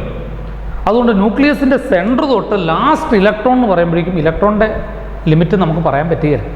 അതാണ് പ്രശ്നം. അപ്പോൾ ലാസ്റ്റ് ഇലക്ട്രോൺ വരെയുള്ള ദൂരം, ലാസ്റ്റ് ഇലക്ട്രോൺ വരെ, അതാണ് വിഷയം. അതൊന്നാമത്തെ പ്രശ്നം. അപ്പോൾ ആ നമ്മുടെ കൺസെപ്റ്റ് തന്നെ തെറ്റാണ്. പക്ഷേ വേറൊരു മാർഗ്ഗമില്ല, നമ്മളത് തന്നെ ഉപയോഗിക്കുന്നത്. ആ ഡെഫിനേഷൻ തന്നെയാണ് ഇപ്പോഴും ഉപയോഗിക്കുന്നത്. നിങ്ങളും ഞങ്ങളും ഒക്കെ പഠിക്കുന്നത് അത് തന്നെയാണ്. മറ്റൊന്ന് പറഞ്ഞാൽ ആറ്റത്തിൻ്റെ പ്രോപ്പർട്ടി മറ്റ് ആറ്റങ്ങൾ വരുമ്പോൾ മാറാം. അത് റേഡിയസ് ആയിക്കോട്ടെ, മറ്റ് പ്രോപ്പർട്ടീസ് ആയിക്കോട്ടെ, ബോണ്ടിങ് പ്രോപ്പർട്ടി എല്ലാം മറ്റ് ആറ്റങ്ങൾ വരുമ്പോൾ മാറാം. പിന്നെ ബോണ്ടിങ് മാറുമ്പോൾ പ്രോപ്പർട്ടി മാറും. ഇപ്പോൾ കോവാലൻ്റ് ബോണ്ട് ഉണ്ടാക്കുമ്പോൾ ഉള്ള റേഡിയ അല്ല കോർഡിനേറ്റ് ബോണ്ട് ഉണ്ടാക്കുമ്പോൾ, അതല്ല അയോണിക് ബോണ്ട് ഉണ്ടാക്കുമ്പോൾ. ടൈപ്പ് ഓഫ് ബോണ്ട് മാറുന്നതിനനുസരിച്ച് റേഡിയ മാറാം. ഓക്കെ, ബോണ്ട് ചെയ്യാൻ വരുന്ന ആറ്റം അനുസരിച്ച് മാറുമെന്ന് ഞാൻ പറയും. ഇപ്പോൾ ഹൈഡ്രജനുമായിട്ടിരിക്കുമ്പോൾ ഉള്ള റേഡിയസ് അല്ല ഹൈഡ്രജൻ ക്ലോറിനുമായിട്ടിരിക്കുമ്പോൾ, അതല്ല ഹൈഡ്രജനും ഓക്സിജനുമായിട്ടിരിക്കുമ്പോൾ ഉള്ള റേഡിയ. ഓക്കെ, അപ്പോൾ ഇങ്ങനെ കുറേ ബുദ്ധിമുട്ട്. ഇതിനേക്കാൾ ഏറ്റവും പ്രധാനപ്പെട്ട പ്രാക്ടിക്കൽ ബുദ്ധിമുട്ട് എന്ന് പറഞ്ഞാൽ ആറ്റത്തിനെ കണ്ണുകൾ കൊണ്ട് കാണാൻ പറ്റുകയില്ല. നമുക്കൊരു ക്രിക്കറ്റ് ബോൾ, അല്ലെങ്കിൽ ഒരു ഓറഞ്ച്, അല്ലെങ്കിൽ ഫുട്ബോൾ, ഇതെല്ലാം കണ്ണുകൾ കൊണ്ട് കാണാൻ, കൈകൊണ്ട് എടുക്കാൻ നമുക്ക് കൃത്യമായിട്ട് മെഷർ ചെയ്ത് ആക്യുറേറ്റ് ആയിട്ട് തന്നെ അവരുടെ റേഡിയസ് കണ്ടുപിടിക്കാൻ പറ്റും. പക്ഷേ ആറ്റത്തിനെ കണ്ടുകൊണ്ട് കാണാൻ പറ്റില്ല, അത് ഒന്നാമത്തെ വിഷയം. മറ്റൊന്ന് പറഞ്ഞാൽ ഈ ആറ്റങ്ങൾ എപ്പോഴും കമ്പൈൻഡ് സ്റ്റേറ്റിലായിരിക്കുന്നത്. കമ്പൈൻഡ് സ്റ്റേറ്റിൽ വളരെ കുറച്ച് പേരുകൾ കമ്പൈൻഡ് സ്റ്റേറ്റിൽ അല്ലാതെ ഇരിക്കുന്നത്, എല്ലാവരും കമ്പൈൻഡ് സ്റ്റേറ്റിലായിരിക്കും. ഇവരെ ഫ്രീ ആയിട്ട് കിട്ടുന്നില്ല. It is difficult to isolate a single atom. ഇവരെ കണ്ണുകൊണ്ട് കാണാൻ പറ്റുന്നില്ല, ഒരു ആറ്റമായിട്ട് ഐസൊലേറ്റ് ചെയ്ത് നമുക്ക് അവന്മാരുടെ പ്രോപ്പർട്ടീസ് പഠിക്കാൻ പറ്റുന്നില്ല. ഇതൊക്കെ ഒരു വലിയ ഡ്രോബാക്കാണ്. പക്ഷേ എങ്കിലും നമ്മൾ കൺവീനിയൻ്റ് ആയിട്ടുള്ള നമ്മുടെ ഡെഫിനേഷനൊക്കെ അനുസരിച്ച് നമ്മൾ മുന്നോട്ട് പോവുക. So what is define atomic radium എന്ന് പറഞ്ഞിട്ടുണ്ട്, എന്താണ് answer? It is the distance from the centre of the nucleus to the last electron. Okay, സാധാരണഗതിയിൽ പൈക്കോമീറ്ററിലാണ് മെഷർ ചെയ്യുന്നത്, നിങ്ങൾക്കറിയില്ല. 1 പൈക്കോമീറ്റർ ഇസ് 10⁻⁻12 മീറ്റർ. ഇനി ഇത് തന്നെ നമ്മൾ 3ആയിട്ട് ഡിവൈഡ് ചെയ്യാണ്. Covalent radii, metallic radii, covalent radii, metallic radii, van der Waals radii. Covalent radium എന്ന് പറഞ്ഞിട്ടുണ്ട് നോൺ മെറ്റൽസിന് വേണ്ടി തന്നെ. മെറ്റാലിക് റേഡിയം എന്ന് പറഞ്ഞാൽ പേര് പോലെ തന്നെ മെറ്റൽസിന് വേണ്ടി തന്നെ. വാണ്ടർവാൾസ് റേഡിയം എന്ന് പറഞ്ഞാൽ ഈ ബോണ്ടിങ്ങിൽ പങ്കെടുക്കാൻ നിൽക്കുന്നവന്മാരുണ്ട്, നോബൽ ഗ്യാസ് പോലുള്ളവന്മാർ, അവർക്ക് വേണ്ടിയുള്ളതാണ് വാണ്ടർവാൾസ് റേഡിയം. അവരുടെ force of attraction van der Waals force of attraction. Okay, ഇനി നമുക്ക് നോക്കാം കോവാലൻ്റ് റേഡിയം എന്നത്. Covalent radium it is defined as the 1/2 of the distance between centres of the nucleus of 2 covalently bonded atoms of same element in a molecule. ഒരു same molecule എടുക്കുക, ഒരു element തന്നെ molecule എടുക്കുക, Cl2, H2, N2, O2 പോലുള്ളവരുടെ. ഇപ്പോൾ H2 ഞാൻ എടുക്കുക. അപ്പോൾ H2 covalent bonded ആയിട്ടിരിക്കുകയാണ്. അപ്പോൾ അപ്പം അവരുടെ രണ്ടുപേരുടെയും ന്യൂക്ലിയസിൻ്റെ സെൻറ്ററുകൾ തമ്മിലുള്ള ഡിസ്റ്റൻസ് അതിൻ്റെ പകുതി, അതിനെയാണ് റേഡിയസ്. അപ്പം ഹൈഡ്രജൻ വന്നിട്ടുണ്ടെങ്കിൽ covalent bonded, 2 hydrogen atom covalent bonded ആയിട്ടാണ് ഇരിക്കുന്നത്. അവരുടെ ന്യൂക്ലിയസിൻ്റെ സെൻറ്റർ തൊട്ട് ഒരാളുടെ ന്യൂക്ലിയസിൻ്റെ സെൻറ്റർ തൊട്ട് അടുത്തയാളുടെ ന്യൂക്ലിയസ് സെൻറ്റർ വരെ ഉള്ളതിൻ്റെ പകുതിയാണ്. അതായത് ഇതെന്ന് പറഞ്ഞാൽ ഒരു ന്യൂക്ലിയസിൻ്റെ സെൻറ്റർ തൊട്ട് അടുത്ത ന്യൂക്ലിയസിൻ്റെ സെൻറ്റർ വരെ കോവാലൻ്റ് ബോണ്ടഡ് മോളിക്യൂളിനകത്ത് എന്ന് വിളിക്കുന്ന പേര് ബോണ്ട് ലെന്ത് എന്നല്ലേ. അപ്പോൾ radius, covalent radius is equal to bond length by 2 എന്ന് വേണേൽ വിളിക്കാം. ഉദാഹരണത്തിന് പറഞ്ഞാൽ ഹൈഡ്രജനും ഹൈഡ്രജനും രണ്ടുപേരുടെയും ഇൻ്റർന്യൂക്ലിയർ ഡിസ്റ്റൻസ് ബോണ്ട് ലെന്ത് എന്ന് പറഞ്ഞിട്ടുണ്ടെങ്കിൽ 74 പൈക്കോമീറ്റർ. അപ്പോൾ ഹൈഡ്രജൻ്റെ റേഡിയസിൻ്റെ 74/2 ദാറ്റ് ഈസ് 37 പൈക്കോമീറ്റർ. അപ്പോൾ ഇൻ ഓൾ കാൽക്കുലേഷൻ, എല്ലാ കാൽക്കുലേഷനകത്ത് ഹൈഡ്രജൻ്റെ റേഡിയസ് ഉപയോഗിക്കേണ്ടി വരുമ്പോൾ നമ്മൾ അവിടെ എന്താ കൊടുക്കുന്നത്? 37 പൈക്കോമീറ്റർ. ഓക്കെ, ക്ലോറിൻ്റെ റേഡിയസ്, 2 ക്ലോറിൻ മോളിക്യൂൾ തമ്മിൽ കോവാലൻ്റ് ബോണ്ടഡ് ആകുമ്പോൾ Cl2, അതിൻ്റെ ഇൻ്റർന്യൂക്ലിയർ ഡിസ്റ്റൻസ് പറഞ്ഞാൽ 198 പൈക്കോമീറ്റർ. അതിൻ്റെ പകുതി എത്രയാണ്? 99 പൈക്കോമീറ്റർ. അപ്പോൾ 99 പൈക്കോമീറ്റർ ആണ് കോവാലൻ്റ് റേഡിയം ആയിട്ട്, ക്ലോറിൻ്റെ റേഡിയം ആയിട്ട് നമ്മൾ എടുക്കുന്നത്. ഇനി മെറ്റൽസ് കോവാലൻ്റ് ബോണ്ട് ഫോം ചെയ്യുന്ന കേസുകളുണ്ട്. അപ്പോൾ ഞാൻ ഗാലിയം ലിക്വിഡായിട്ട് എക്സിസ്റ്റ് ചെയ്യാനുള്ള കാരണം അതിനകത്ത് കോവാലൻ്റ് ബോണ്ടുണ്ട്, Ga2 മോളിക്യൂളുണ്ട്, അതുപോലെ Na2 മോളിക്യൂളുണ്ട്. സോഡിയം Na2 മോളിക്യൂൾ പറഞ്ഞിട്ടുണ്ടെങ്കിൽ 2 സോഡിയം തമ്മിൽ കോവാലൻ്റ് ബോണ്ട് ഫോം ചെയ്തിരിക്കുക. സോഡിയവും തമ്മിൽ കോവാലൻ്റ് ബോണ്ട് ഉണ്ടാക്കുമ്പോൾ ഉള്ള ഇൻ്റർന്യൂക്ലിയർ ഡിസ്റ്റൻസ് 308 പൈക്കോമീറ്റർ. അതിൻ്റെ ഇൻ്റർന്യൂക്ലിയർ ഡിസ്റ്റൻസിൻ്റെ പകുതി എന്ന് പറഞ്ഞാൽ 154 picometre. 154. So 154 picometre is A covalent radius of sodium. പക്ഷേ നമ്മൾ സോഡിയം മെറ്റൽ ആയതുകൊണ്ട് അവൻ്റെ മെറ്റാലിക് റേഡിയം തന്നെയാണ് നമ്മൾ കാൽക്കുലേഷന് വേണ്ടി എടുക്കുന്നത്. നോൺ മെറ്റൽസിന് വേണ്ടിയാണ് കോവാലൻ്റ് റേഡിയം. അപ്പോൾ what is the definition of covalent radium? It is the 1/2 of the distance between centers of nuclei of 2 covalently bonded atoms of the same element in a molecule. Then coming to metallic radii. Metallic radii എന്ന് പറഞ്ഞിട്ടുണ്ടെങ്കിൽ നമുക്കറിയാം മെറ്റൽസിൻ്റെ structure അറിയാം. അതിനകത്ത് metal ions ആയിട്ടായിരിക്കുന്നത്, metal ആറ്റമല്ല. Metal ions ഇങ്ങനെ fixed പൊസിഷനിൽ ഇരിക്കുക, അതിനിടയ്ക്കൂടെ ഇലക്ട്രോൺസ് കിടന്ന് കറങ്ങുക. ആ ഫ്രീ ഇലക്ട്രോൺസും മെറ്റൽ അയോൺസും തമ്മിലുള്ള ഫോഴ്സ് ഓഫ് അട്രാക്ഷൻ വിളിക്കുന്ന പേരാണ് metallic bonding.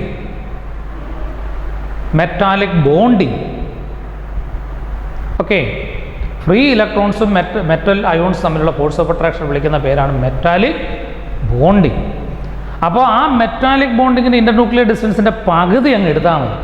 So metallic radium is defined as the 1/2 the internuclear distance between the 2 adjacent metal ions in the metallic lattice. രണ്ട് അഡ്ജസൻറ്റ് മെറ്റൽ അയോൺസിൻ്റെ ഇൻ്റർന്യൂക്ലിയർ ഡിസ്റ്റൻസിൻ്റെ പകുതി. ഇപ്പോൾ പൊട്ടാഷ്യത്തിൻ്റെ ഇൻ്റർന്യൂക്ലിയർ ഡിസ്റ്റൻസ് പറഞ്ഞാൽ 462 പൈക്കോമീറ്റർ. അപ്പം മെറ്റാലിക് റേഡിയസ് ഓഫ് പൊട്ടാഷ്യം എത്രയാണ്? 462 divided by 2, that is 231 picometre. 231 picometre. Copper internuclear distance 256 പൈക്കോമീറ്ററാണ്. അപ്പോൾ കോപ്പറിൻ്റെ radius എത്രയാണ്? 256 divided by 2, that is 128 picometre. സോഡിയത്തിൻ്റെ ഇന്റർന്യൂക്ലിയർ ഡിസ്റ്റൻസ് എന്ന് പറഞ്ഞിട്ടുണ്ടെങ്കിൽ 372 പൈക്കോമീറ്റർ. അതിൻ്റെ പകുതി എത്രയാണ്? 186 picometre. So 186 picometre is the radius of metallic radius of sodium. അപ്പോൾ സോഡിയത്തിന് ഞാൻ കോവാലന്റ് റേഡിയം പറഞ്ഞു 154 പൈക്കോമീറ്റർ, അതുപോലെ മെറ്റാലിക് റേഡിയം പറഞ്ഞു 186 പൈക്കോമീറ്റർ. അതിലേതാ ഉപയോഗിക്കേണ്ടത്? മെറ്റാലിക് റേഡിയം, കാരണം സോഡിയം ഒരു മെറ്റൽ ആയതുകൊണ്ട്. മൂന്നാമത്തെ കേസ് എന്ന് പറഞ്ഞിട്ടുണ്ട് വാണ്ടർവാൾസ് റേഡിയൈ. അത് നോൺ ബോണ്ടിങ് ആറ്റം. ഇപ്പം നമ്മുടെ നോബിൾ ഗ്യാസിന് അപ്ലൈ ചെയ്യാം. നോബിൾ ഗ്യാസാണ്, രണ്ട് നോബിൾ ഗ്യാസ് ബോണ്ട് ഫോം ചെയ്യാത്തതുകൊണ്ട് ഏറ്റവും അടുത്ത് എപ്പോൾ വരുന്നോ അതിൻ്റെ ഇൻ്റർന്യൂക്ലിയർ ഡിസ്റ്റൻസിൻ്റെ പകുതി ഏറ്റവും അടുത്ത് എപ്പോൾ വരുന്നോ നമ്മളത് സോൾഡിഫൈ ചെയ്യുമ്പോഴേക്കും ഏറ്റവും അടുത്ത് വരുന്നത് അപ്പോഴുള്ള ഇൻ്റർന്യൂക്ലിയർ ഡിസ്റ്റൻസിൻ്റെ പകുതി. ഇനി ഇത് വേറൊരു കേസിലും അപ്ലൈ ചെയ്യുക. അതായത് ഈ നമ്മുടെ ന്യൂട്രൽ മോളിക്യൂൾസ് തമ്മിലുള്ള ഫോഴ്സ് ഓഫ് അട്രാക്ഷൻ എന്നതാണ്. ന്യൂട്രൽ മോളിക്യൂൾസ് തമ്മിലുള്ള ഫോഴ്സ് ഓഫ് അട്രാക്ഷൻ വാണ്ടർവാൾസ് ഫോഴ്സാണ്. അതായത് ഒരു ക്ലോറിൻ മോളിക്യൂളും അടുത്ത ക്ലോറിൻ മോളിക്യൂളും, ഒരു Cl2 മോളിക്യൂൾ തമ്മിലുള്ള ഫോഴ്സ് ഓഫ് അട്രാക്ഷൻ വാണ്ടർവാൾസ് ആണ്. അപ്പോൾ ഏറ്റവും അടുത്ത് എത്തുമ്പോഴുള്ള ഇൻ്റർന്യൂക്ലിയർ ഡിസ്റ്റൻസിൻ്റെ പകുതി അതിനെ വേണമെങ്കിൽ നമുക്ക് എന്ത് പറയാം? Van der Waals radium. പക്ഷേ ക്ലോറിന് നല്ല അടിപൊളിയായിട്ട് നമുക്ക് കോവാലന്റ് റേഡിയം ഉണ്ട്. അതുകൊണ്ട് പിന്നെ നമ്മളിത് പറയുന്നില്ല. പക്ഷേ എങ്കിൽ പോലും ഇങ്ങനെ ഒരു കേസ് കൂടിയുണ്ട്.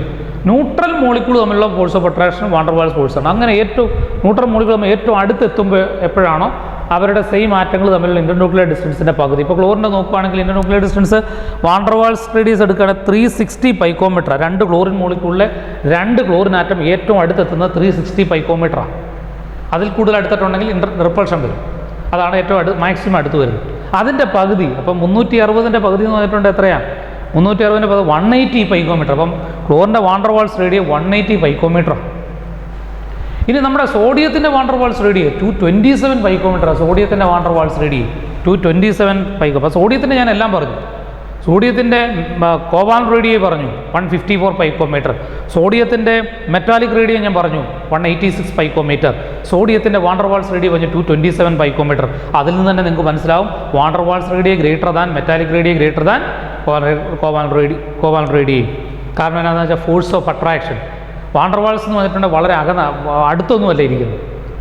വാണ്ടർവാൾസ് ഫോഴ്സ് ഓഫ് അട്രാക്ഷൻ വളരെ ലെസ്സാണ്, weak weakest force of attraction. Metallic ആകുമ്പോൾ കുറച്ചുകൂടെ അടുത്ത് വന്നു, പക്ഷേ അവർ തമ്മിൽ ബോണ്ടുകളില്ല. മെറ്റൽ അയോൺസിൻ്റെ ഇടയ്ക്കൂടെ ഇലക്ട്രോൺ കിടന്ന് കറങ്ങുക, free electrons.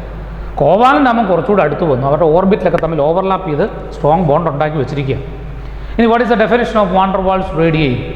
It is defined as the 1/2 of the distance between the nuclei of two identical atoms, non-bonded atoms. Non-bonded atoms പറഞ്ഞാൽ നമ്മുടെ നോബിൾ ഗ്യാസ് ആണ്, ബ്രാക്കറ്റിൽ നോബിൾ ഗ്യാസ് എഴുതാം. So it is defined as the 1/2 of the distance between the nuclei of two identical non-bonded atoms in bracket noble gases, or അല്ലെങ്കിൽ നമ്മൾ ഈ പറയുന്ന അടുത്ത case 2 adjacent identical atoms belonging to two neighboring molecules of an element in the solid state. രണ്ടാമത് പറഞ്ഞത് നമ്മൾ ഈ chlorine എടുത്ത കേസാണ്. ക്ലോറിൻ പോലുള്ള മറ്റു മോളിക്യൂൾസിനും ഇത് അപ്ലൈ ചെയ്യാം, വാണ്ടർവാൾസ് റേഡിയം അപ്ലൈ ചെയ്യാമെന്ന് പറഞ്ഞത്. Okay, then what are the factors affecting atomic radium? Factors affecting atomic radium number 1 എന്ന് പറഞ്ഞിട്ടുണ്ടെങ്കിൽ ന്യൂക്ലിയർ ചാർജ്. ന്യൂക്ലിയർ ചാർജ് കൂടുതലാണ് എങ്കിൽ അറ്റോമിക് റേഡിയം കുറവായിരിക്കും. ന്യൂക്ലിയർ ചാർജ് കൂടുതലാണെങ്കിൽ അറ്റോമിക് റേഡിയം കുറവായിരിക്കും. പിന്നെ നമ്പർ ഓഫ് ഷെൽസ് കൂടിയാൽ അറ്റോമിക് റേഡിയം കൂടും. അപ്പോൾ number of shells directly proportional to atomic radium. Nuclear charge inversely proportional to atomic radium. Then shielding effect എന്ന് പറഞ്ഞിട്ടുണ്ടെങ്കിൽ ഇന്നർ ഇലക്ട്രോൺസിൻ്റെ ഷീൽഡിംഗ് എഫക്റ്റ് അത് കൂടുതലാണെങ്കിൽ വാലൻസിൽ അത്ര ന്യൂക്ലിയർ ചാർജ് കിട്ടുകയില്ല. അപ്പോൾ far away from the nuclear, അപ്പോൾ അറ്റോമിക് സൈസ് കൂടുതലായിരിക്കും. അപ്പോൾ ഷീൽഡിംഗ് എഫക്റ്റ് കൂടുതലാണെങ്കിൽ അറ്റോമിക് റേഡിയം കൂടുതലായിരിക്കും. ഓക്കെ, ഇനി അറ്റോമിക് റേഡിയയുടെ വേരിയേഷൻ ഓഫ് അറ്റോമിക് റേഡിയൈ. ഒന്ന് along a period, along a period, 2 down the group. 1 along the period, 2 down the group. Along the period എന്ന് പറയുകയാണെങ്കിൽ നമുക്കറിയാം along the period atomic radii decreases due to increase in nuclear charge. നമുക്കറിയാം ഒരു പീരീഡിൽ electron എന്ന് പറയുന്നത് same ഷെല്ലിനകത്തേക്ക് electron വരുന്നത്, അതേസമയം ന്യൂക്ലിയർ ചാർജ് ഒന്ന് കൂടും. അപ്പോൾ നമ്മൾ സെക്കൻഡ് പീരീഡ് തന്നെ എടുത്തു, lithium 2s1, then 2s2, then 2s2 2p1, 2p2, 2p3. Electrons are added to the same shell. At the same time nuclear charge increases. അപ്പോൾ ന്യൂക്ലിയർ ചാർജ് കൂടുന്നതാണ് കൂടുതൽ എഫക്റ്റ് വരുന്നത്. ഇലക്ട്രോൺസ് സെയിം ഷെല്ലിലേക്കാണ് വരുന്നത്, അപ്പോൾ പിന്നെ പ്രശ്നമില്ല. ഡിഫറൻറ്റ് ഷെല്ലിലേക്ക് വന്നാലേ അവന്മാരെല്ലാം പിടിച്ച് വലിക്കേണ്ട, ന്യൂക്ലിയസിന് ഭയങ്കര തലവേദനയായിട്ടിരിക്കുകയുള്ളൂ. ഇത് ഇലക്ട്രോൺസ് എല്ലാം സെയിം ഷെല്ലിനകത്തേക്കാണ് വരുന്നത്. അതുപോലെ തന്നെ ന്യൂക്ലിയർ ചാർജ് കൂടുകയും ചെയ്യും. അപ്പോൾ ബാക്കി ഇലക്ട്രോൺസിലെല്ലാം ടൈറ്റായിട്ട് പിടിക്കുന്നു, അങ്ങനെ സൈസ് കുറയുന്നു. Atomic radii decreases along a period due to the increase in nuclear charge. Electrons are added to the same shell. പിന്നെ ഇവിടെ നമുക്ക് പറയേണ്ട 2 കാര്യം കൂടിയുണ്ട്, ലാന്ത്രോയിഡ് കോൺട്രാക്ഷനും ആക്റ്റിനോയിഡ് കോൺട്രാക്ഷൻ. ലാന്ത്രോയിഡ് കോൺട്രാക്ഷൻ ആക്റ്റിനോയിഡ് കോൺട്രാക്ഷനും നിങ്ങൾ D&Fൽ പഠിക്കുന്നുണ്ട്, അപ്പോൾ പറഞ്ഞാലും മതി. എന്നാലും ലാന്ത്രോയിഡ് കോൺട്രാക്ഷൻ കാരണം second and third transistor metal series have nearly similar size, atomic and ionic size similar ആണ്. അതുപോലെ ലാന്ത്രോയിഡ്സുകളുടെ ഇടയിലും അവരുടെ അറ്റോമിക് അയോണിക് സൈസ് സിമിലർ ആണ്. ആക്റ്റിനോയിഡുകളുടെ ഇടയിലും അറ്റോമിക് സൈസും അയോണിക് സൈസൊക്കെ സിമിലറാണ്. ലാന്ത്രോയിഡ് കോൺട്രാക്ഷൻ ആക്റ്റിനോയിഡ് കോൺട്രാക്ഷൻ എന്ന് പറഞ്ഞ കൺസെപ്റ്റ് അവിടെ ഉണ്ട് എന്ന് ഓർത്തുള്ളൂ. അത് D ബ്ലോക്ക് അല്ലെങ്കിൽ F ബ്ലോക്കിൻ്റെ കേസുമായിട്ട് ബന്ധപ്പെട്ടാണ് ഇരിക്കുന്നത്. ഇനി down the group atomic radii increases due to the increase in number of shells. ഇപ്പം ഗ്രൂപ്പ് 1 എടുക്കുകയാണ്, lithium second shell, sodium valence electron ഇരിക്കുന്ന third shell, potassium fourth shell, fifth shell, six shell, seventh shell. ഷെല്ലിൻ്റെ എണ്ണം കൂടുന്നു, അപ്പോൾ size കൂടിക്കൊണ്ടിരിക്കുന്നു. പിന്നെ lanthanoid കോൺട്രാക്ഷൻ്റെയും പിന്നെ completely filled D orbital, completely filled F ഓർബിറ്റലിൻ്റെ ഷീൽഡിങ് എഫക്റ്റ് കുറവായതുകൊണ്ട് P ബ്ലോക്കിലേക്ക് ലാസ്റ്റത്തെ എലമെൻറ്റ്സ് തമ്മിൽ ചെറിയ വ്യത്യാസമുള്ളൂ അറ്റോമിക് റേഡിയൈ തമ്മിൽ. പിന്നെ നിങ്ങൾക്ക് അറിയാവുന്ന ഒരു ഫേമസ് ഡിക്രീസ് ഉണ്ട്, അതായത് അലൂമിനിയം കഴിഞ്ഞ് ഗ്യാലിയത്തിന് അറ്റോമിക് റേഡിയൈ കുറഞ്ഞു പോകും. അതും ഈ shielding effect, completely filled 3D ഓർബിറ്റലിൻ്റെ ഷീൽഡിങ് എഫക്റ്റ് കുറവായതുകൊണ്ടാണ്. ഓക്കെ, അങ്ങനെ ഒരു കൺസെപ്റ്റ് കൂടി നമുക്കവിടെ പറയാവുന്നു. So atomic radii. പിന്നെ അപ്പോൾ പീരിയോഡിക് ടേബിളിലെ ഏറ്റവും വലിയ അറ്റോമിക് റേഡിയൈ ആർക്കായിരിക്കും? ഗ്രൂപ്പ് 1 എലമെൻസിനായിരിക്കും, കാരണം അവരുടെ മെറ്റാലിക് റേഡിയൈ ആണ് ഏറ്റവും വലുത്. പിന്നെ ഗ്രൂപ്പ് 17 ആയിരിക്കും ഏറ്റവും മിനിമം അറ്റോമിക് റേഡിയൈ. ഏറ്റവും മിനിമം അറ്റോമിക് റേഡിയൈ ഗ്രൂപ്പ് 17 ആയിരിക്കും. നമ്മൾ നോബിൾ ഗ്യാസിനെ ഉൾപ്പെടുത്താറില്ല, കാരണം നോബിൾ ഗ്യാസിൻ്റെ പ്രശ്നം തന്നെ അവൻ van der Waals radii least accurate. നമ്മൾ അറ്റോമിക് റേഡിയൈ കണ്ടുപിടിക്കുന്നത് തന്നെ ആക്യുറേറ്റ് അല്ല എങ്കിലും കണ്ടുപിടിക്കുന്ന 3 method, covalent radii, metallic radii, van der Waals radii, അതിൽ തന്നെ ഏറ്റവും ലീസ്റ്റ് ആക്യുറേറ്റ് ആണ് van der Waals radii, least accurate. അതുകൊണ്ട് നമ്മൾ അവന്മാരെ കൺസിഡർ ചെയ്യില്ല. ഗ്രൂപ്പ് 1 തൊട്ട് 17 വരെ ഉള്ളൂ വേരിയേഷൻ പറയുന്നു. Okay, then ionic radii. Atomic radii പറയുന്നതിൻ്റെ കൂടെ തന്നെ പറയാവുന്ന ഒരു സാധനമാണ് അയോണിക് റേഡിയൈ. അയോണിക് റേഡിയൈ എന്ന് പറഞ്ഞിട്ടുണ്ട് എന്താണ്? അയോണിക് റേഡിയൈ എന്ന് പറഞ്ഞിട്ടുണ്ടെങ്കിൽ കാര്യം പറഞ്ഞാൽ നമുക്ക് കാറ്റയോണും ആനയോണും 2 തരത്തിലുള്ള അയോൺസ് ഉണ്ട്. പക്ഷെ അതിനൊരു ഡെഫിനിഷൻ ഇത്ര നാളും ഇല്ല, അല്ലെങ്കിൽ ഡെഫിനിഷൻ ഇല്ല. ന്യൂക്ലിയസിൻ്റെ സെൻറ്റർ തൊട്ട് ലാസ്റ്റ് ഇലക്ട്രോൺ വരെ എന്ന് പറയാൻ പറ്റുമോ? കാരണം കാറ്റയോൺ ആണ് ലാസ്റ്റ് ഇലക്ട്രോൺ നഷ്ടപ്പെട്ടു പോയി, ആനയോൺ ആണെങ്കിൽ പുതിയൊരു ഇലക്ട്രോൺ വന്നു, അവൻ ലാസ്റ്റ് ഇലക്ട്രോണായിട്ട് കൺസിഡർ ചെയ്യാൻ പറ്റുമോ? കൺസിഡർ ചെയ്യേണ്ടി വരും, പക്ഷേ എന്നാലും കൺസിഡർ ചെയ്യുന്നത് ശരിയാണോ? അല്ല. അപ്പോൾ അതുകൊണ്ട് ഒരു കൃത്യമായ ഡെഫിനിഷൻ അയോണിക് റേഡിയൈക്കില്ല, കൃത്യമായ മെഷർമെൻറ്റും ഇല്ല. നമുക്ക് നമ്മുടെ കോവാലന്റ് റേഡിയൈ, മെറ്റാലിക് റേഡിയൈ കണ്ടുപിടിച്ച പോലെ കാറ്റയോൺ ആനയോൺ റേഡിയോ, കാറ്റയോണും ആനയോൺ അടുത്തിരിക്കുകയാണ്, അവരുടെ ഇന്റർന്യൂക്ലിയർ ഡിസ്റ്റൻസിൻ്റെ പകുതി 2 പേരെ റേഡിയായിട്ട് എടുക്കാൻ പറ്റും? ഒരിക്കലും ഇല്ല. കാരണം എന്നാ, കാറ്റയോൺ ചെറുതും ആനയോൺ വലുതോ, അപ്പോൾ റേഡിയോ ഡിഫറൻറ്റാണ്. അതുകൊണ്ട് ആ കൺസെപ്റ്റ് അവിടെ പറ്റില്ല. അതുകൊണ്ട് നമുക്ക് എക്സ്പെരിമെൻ്റൽ ടെക്നിക്ക് അല്ല ഇത് ഉപയോഗിക്കുന്നത്. എക്സ്പെരിമെൻ്റൽ ടെക്നിക്ക് പറ്റില്ല. 2 കാറ്റയോൺ അടുത്ത് വന്നിരുന്നെങ്കിൽ അവരുടെ ഇന്റർന്യൂക്ലിയർ ഡിസ്റ്റൻസിൻ്റെ പകുതി എടുക്കായിരുന്നു. 2 കാറ്റയോൺ അടുത്ത് വരുമോ? 2 ആനയോൺ അടുത്ത് വരുമോ? ഇല്ല. Because they have similar charges, so they ripple each other. Okay, അപ്പോൾ അയോണിക് റേഡിയൈക്ക് ഒരു കൃത്യമായ ഡെഫിനിഷനോ മെഷർമെൻറ്റോ ഇല്ല. നമ്മളത് തിയറട്ടിക്കലായിട്ട് കാൽക്കുലേറ്റ് ചെയ്യുക. അതായത് പോളിംഗ് മെത്തേഡ് എന്ന് പറഞ്ഞൊരു മെത്തേഡുണ്ട്, ഒരു കാൽക്കുലേഷനാണ്. ആ മെത്തേഡ് വെച്ചാണ് നമ്മൾ കണ്ടുപിടിക്കുന്നത്. അപ്പോൾ അയോണിക് റേഡിയൈ വേണമെങ്കിൽ ഡിഫൈൻ ചെയ്യുന്നത് it is defined as the effective distance from the centre of the nucleus of the ion up to which it exerts its influence on an electron cloud. ന്യൂക്ലിയസിൻ്റെ centre തൊട്ട് എവിടെയും വരെയുള്ള ഇലക്ട്രോണിനെ അവൻ influence ചെയ്യുന്നുണ്ടോ, influence ചെയ്യാൻ പറ്റുമോ, അത്രയും ഡിസ്റ്റൻസാണ്. ഓക്കെ, അപ്പം it is not experimentally calculated, it is only theoretical calculation by Pauling method is used our days. Okay, ഇനി കാറ്റയോൺ ഉണ്ട്, ആനയോൺ ഉണ്ട്. കാറ്റയോൺ എന്ന് പറഞ്ഞിട്ടുണ്ടെങ്കിൽ small cation is all cations are smaller than corresponding atom. All anions are larger than corresponding atom. Cations smaller than corresponding atom. What is the reason? ഇപ്പോൾ sodium എന്ന് പറഞ്ഞാൽ 186 picometre atomic radium. Na+ ആകുമ്പോഴോ അത് 95 പൈക്കോ, ഏതാണ്ട് പകുതിയായിട്ട് മാറി. അതിന് കാരണം എന്നാ? അതിന് കാരണം എന്ന് വെച്ചാൽ പോസിറ്റീവ് ചാർജ് കൂടി. അപ്പോൾ remaining electrons are more tightly bounded to the nucleus. ഇനി സോഡിയത്തിൻ്റെയും ഗ്രൂപ്പ് 1-ൻ്റെയും ഗ്രൂപ്പ് 2-ൻ്റെ പ്രത്യേകത, ഒന്നാമത്തെ രണ്ടാമത്തെ ഇലക്ട്രോൺ പോയി കഴിഞ്ഞാൽ എന്ത് സംഭവിക്കും? ആ ഷെല്ല് തന്നെ ഇല്ലാതാകും. ഗ്രൂപ്പ് 1-ഉം ഗ്രൂപ്പ് 2-ഉം അതുപോലെ ഗ്രൂപ്പ് 11-ഉം ഗ്രൂപ്പ് 12-ഉം ഒക്കെ ആണെങ്കിൽ വാലൻസിലെ 2 ഇലക്ട്രോൺ പോയി കഴിഞ്ഞാൽ ആ ഷെല്ല് തന്നെ ഇല്ലാതായി. ആ ഷെല്ല് തന്നെ, ആ വാലൻ ഷെല്ല് ഇല്ലാതാകും. അപ്പോൾ സൈസ് കണ്ടമാനം കുറയും. So all cations are smaller than corresponding atom due to the decrease in number of shells and increase in the nuclear charge. Okay, അതാണ് പറയേണ്ടത്. അപ്പം decrease in number of shells നമുക്ക് എല്ലായിടത്തും അപ്ലൈ ചെയ്യാൻ പറ്റില്ല. അത് വേണമെങ്കിൽ ഓർ ഇട്ട് വേണമെങ്കിൽ എഴുതിക്കും. Due to increase in nuclear charge in bracket or decrease in number of shells എഴുതിയാൽ ബ്രാക്കറ്റ് ക്ലോസ് ചെയ്യും. അതായിരിക്കും കുറച്ചുകൂടെ നല്ലത്. ഇപ്പോൾ സോഡിയം ആണെങ്കിൽ എന്നെ 1 ഇലക്ട്രോണിക് കോൺഫിഗറേഷൻ പറഞ്ഞാൽ 2, 8, 1. അതിൽ 1 പോയി കഴിഞ്ഞാൽ പിന്നെ ആ ഷെല്ല് തന്നെ ഇല്ലാതാകും. 10 ഇലക്ട്രോണും 11 പ്രോട്ടോണും ആയിട്ട് മാറും. അപ്പം remaining electrons are more bounded to the nucleus. Okay, then anions are larger than corresponding atom. Anions are larger than corresponding atom. ഇപ്പോൾ ക്ലോറിൻ എന്ന് പറഞ്ഞാൽ 99 പൈക്കോമീറ്റർ ക്ലോറിൻ്റെ സൈസ്. പക്ഷേ ക്ലോറിനകത്തേക്ക് ഒരു ഇലക്ട്രോൺ 2, 8, 7 എന്നാണ് അവൻ്റെ ഇലക്ട്രോണിക് കോൺഫിഗറേഷൻ. ഒരു ഇലക്ട്രോൺ ഇങ്ങനെ വരുമ്പോൾ 2, 8, 8 വരും. 2, 8, 7, 2, 8, 8 സ്റ്റേബിളായി. പക്ഷേ ഒരു ഇലക്ട്രോൺ വന്നു, അപ്പം പ്രോട്ടോണിൻ്റെ എണ്ണം കുറഞ്ഞു, ഇലക്ട്രോണിൻ്റെ എണ്ണം കൂടി. അപ്പോൾ ഇൻ്റർ ഇലക്ട്രോണിക് റിപ്പൾഷൻ വരും, അപ്പോൾ സൈസ് കൂടും. അതാണ് കാര്യം. Okay, so anion is larger, always larger than corresponding atom due to the addition of 1 electron to an atom increase the interelectronic repulsion. Okay, and also due to the decrease in nuclear charge, increase in negative charge, decrease in nuclear charge, positive charge. അതും വേണമെങ്കിൽ പറയാവുന്ന reason. ഇനി ഇപ്പോൾ ക്ലോറിൻ്റെ കാര്യം ഞാൻ പറഞ്ഞു. ക്ലോറിൻ്റെ radius എന്ന് പറഞ്ഞിട്ട് 99 പൈക്കോമീറ്റർ. Cl മൈനസ് ആകുമ്പോൾ 181 പൈക്കോമീറ്റർ. അതാണ് ഡബിൾ ഇരട്ടിയോളം വന്നു.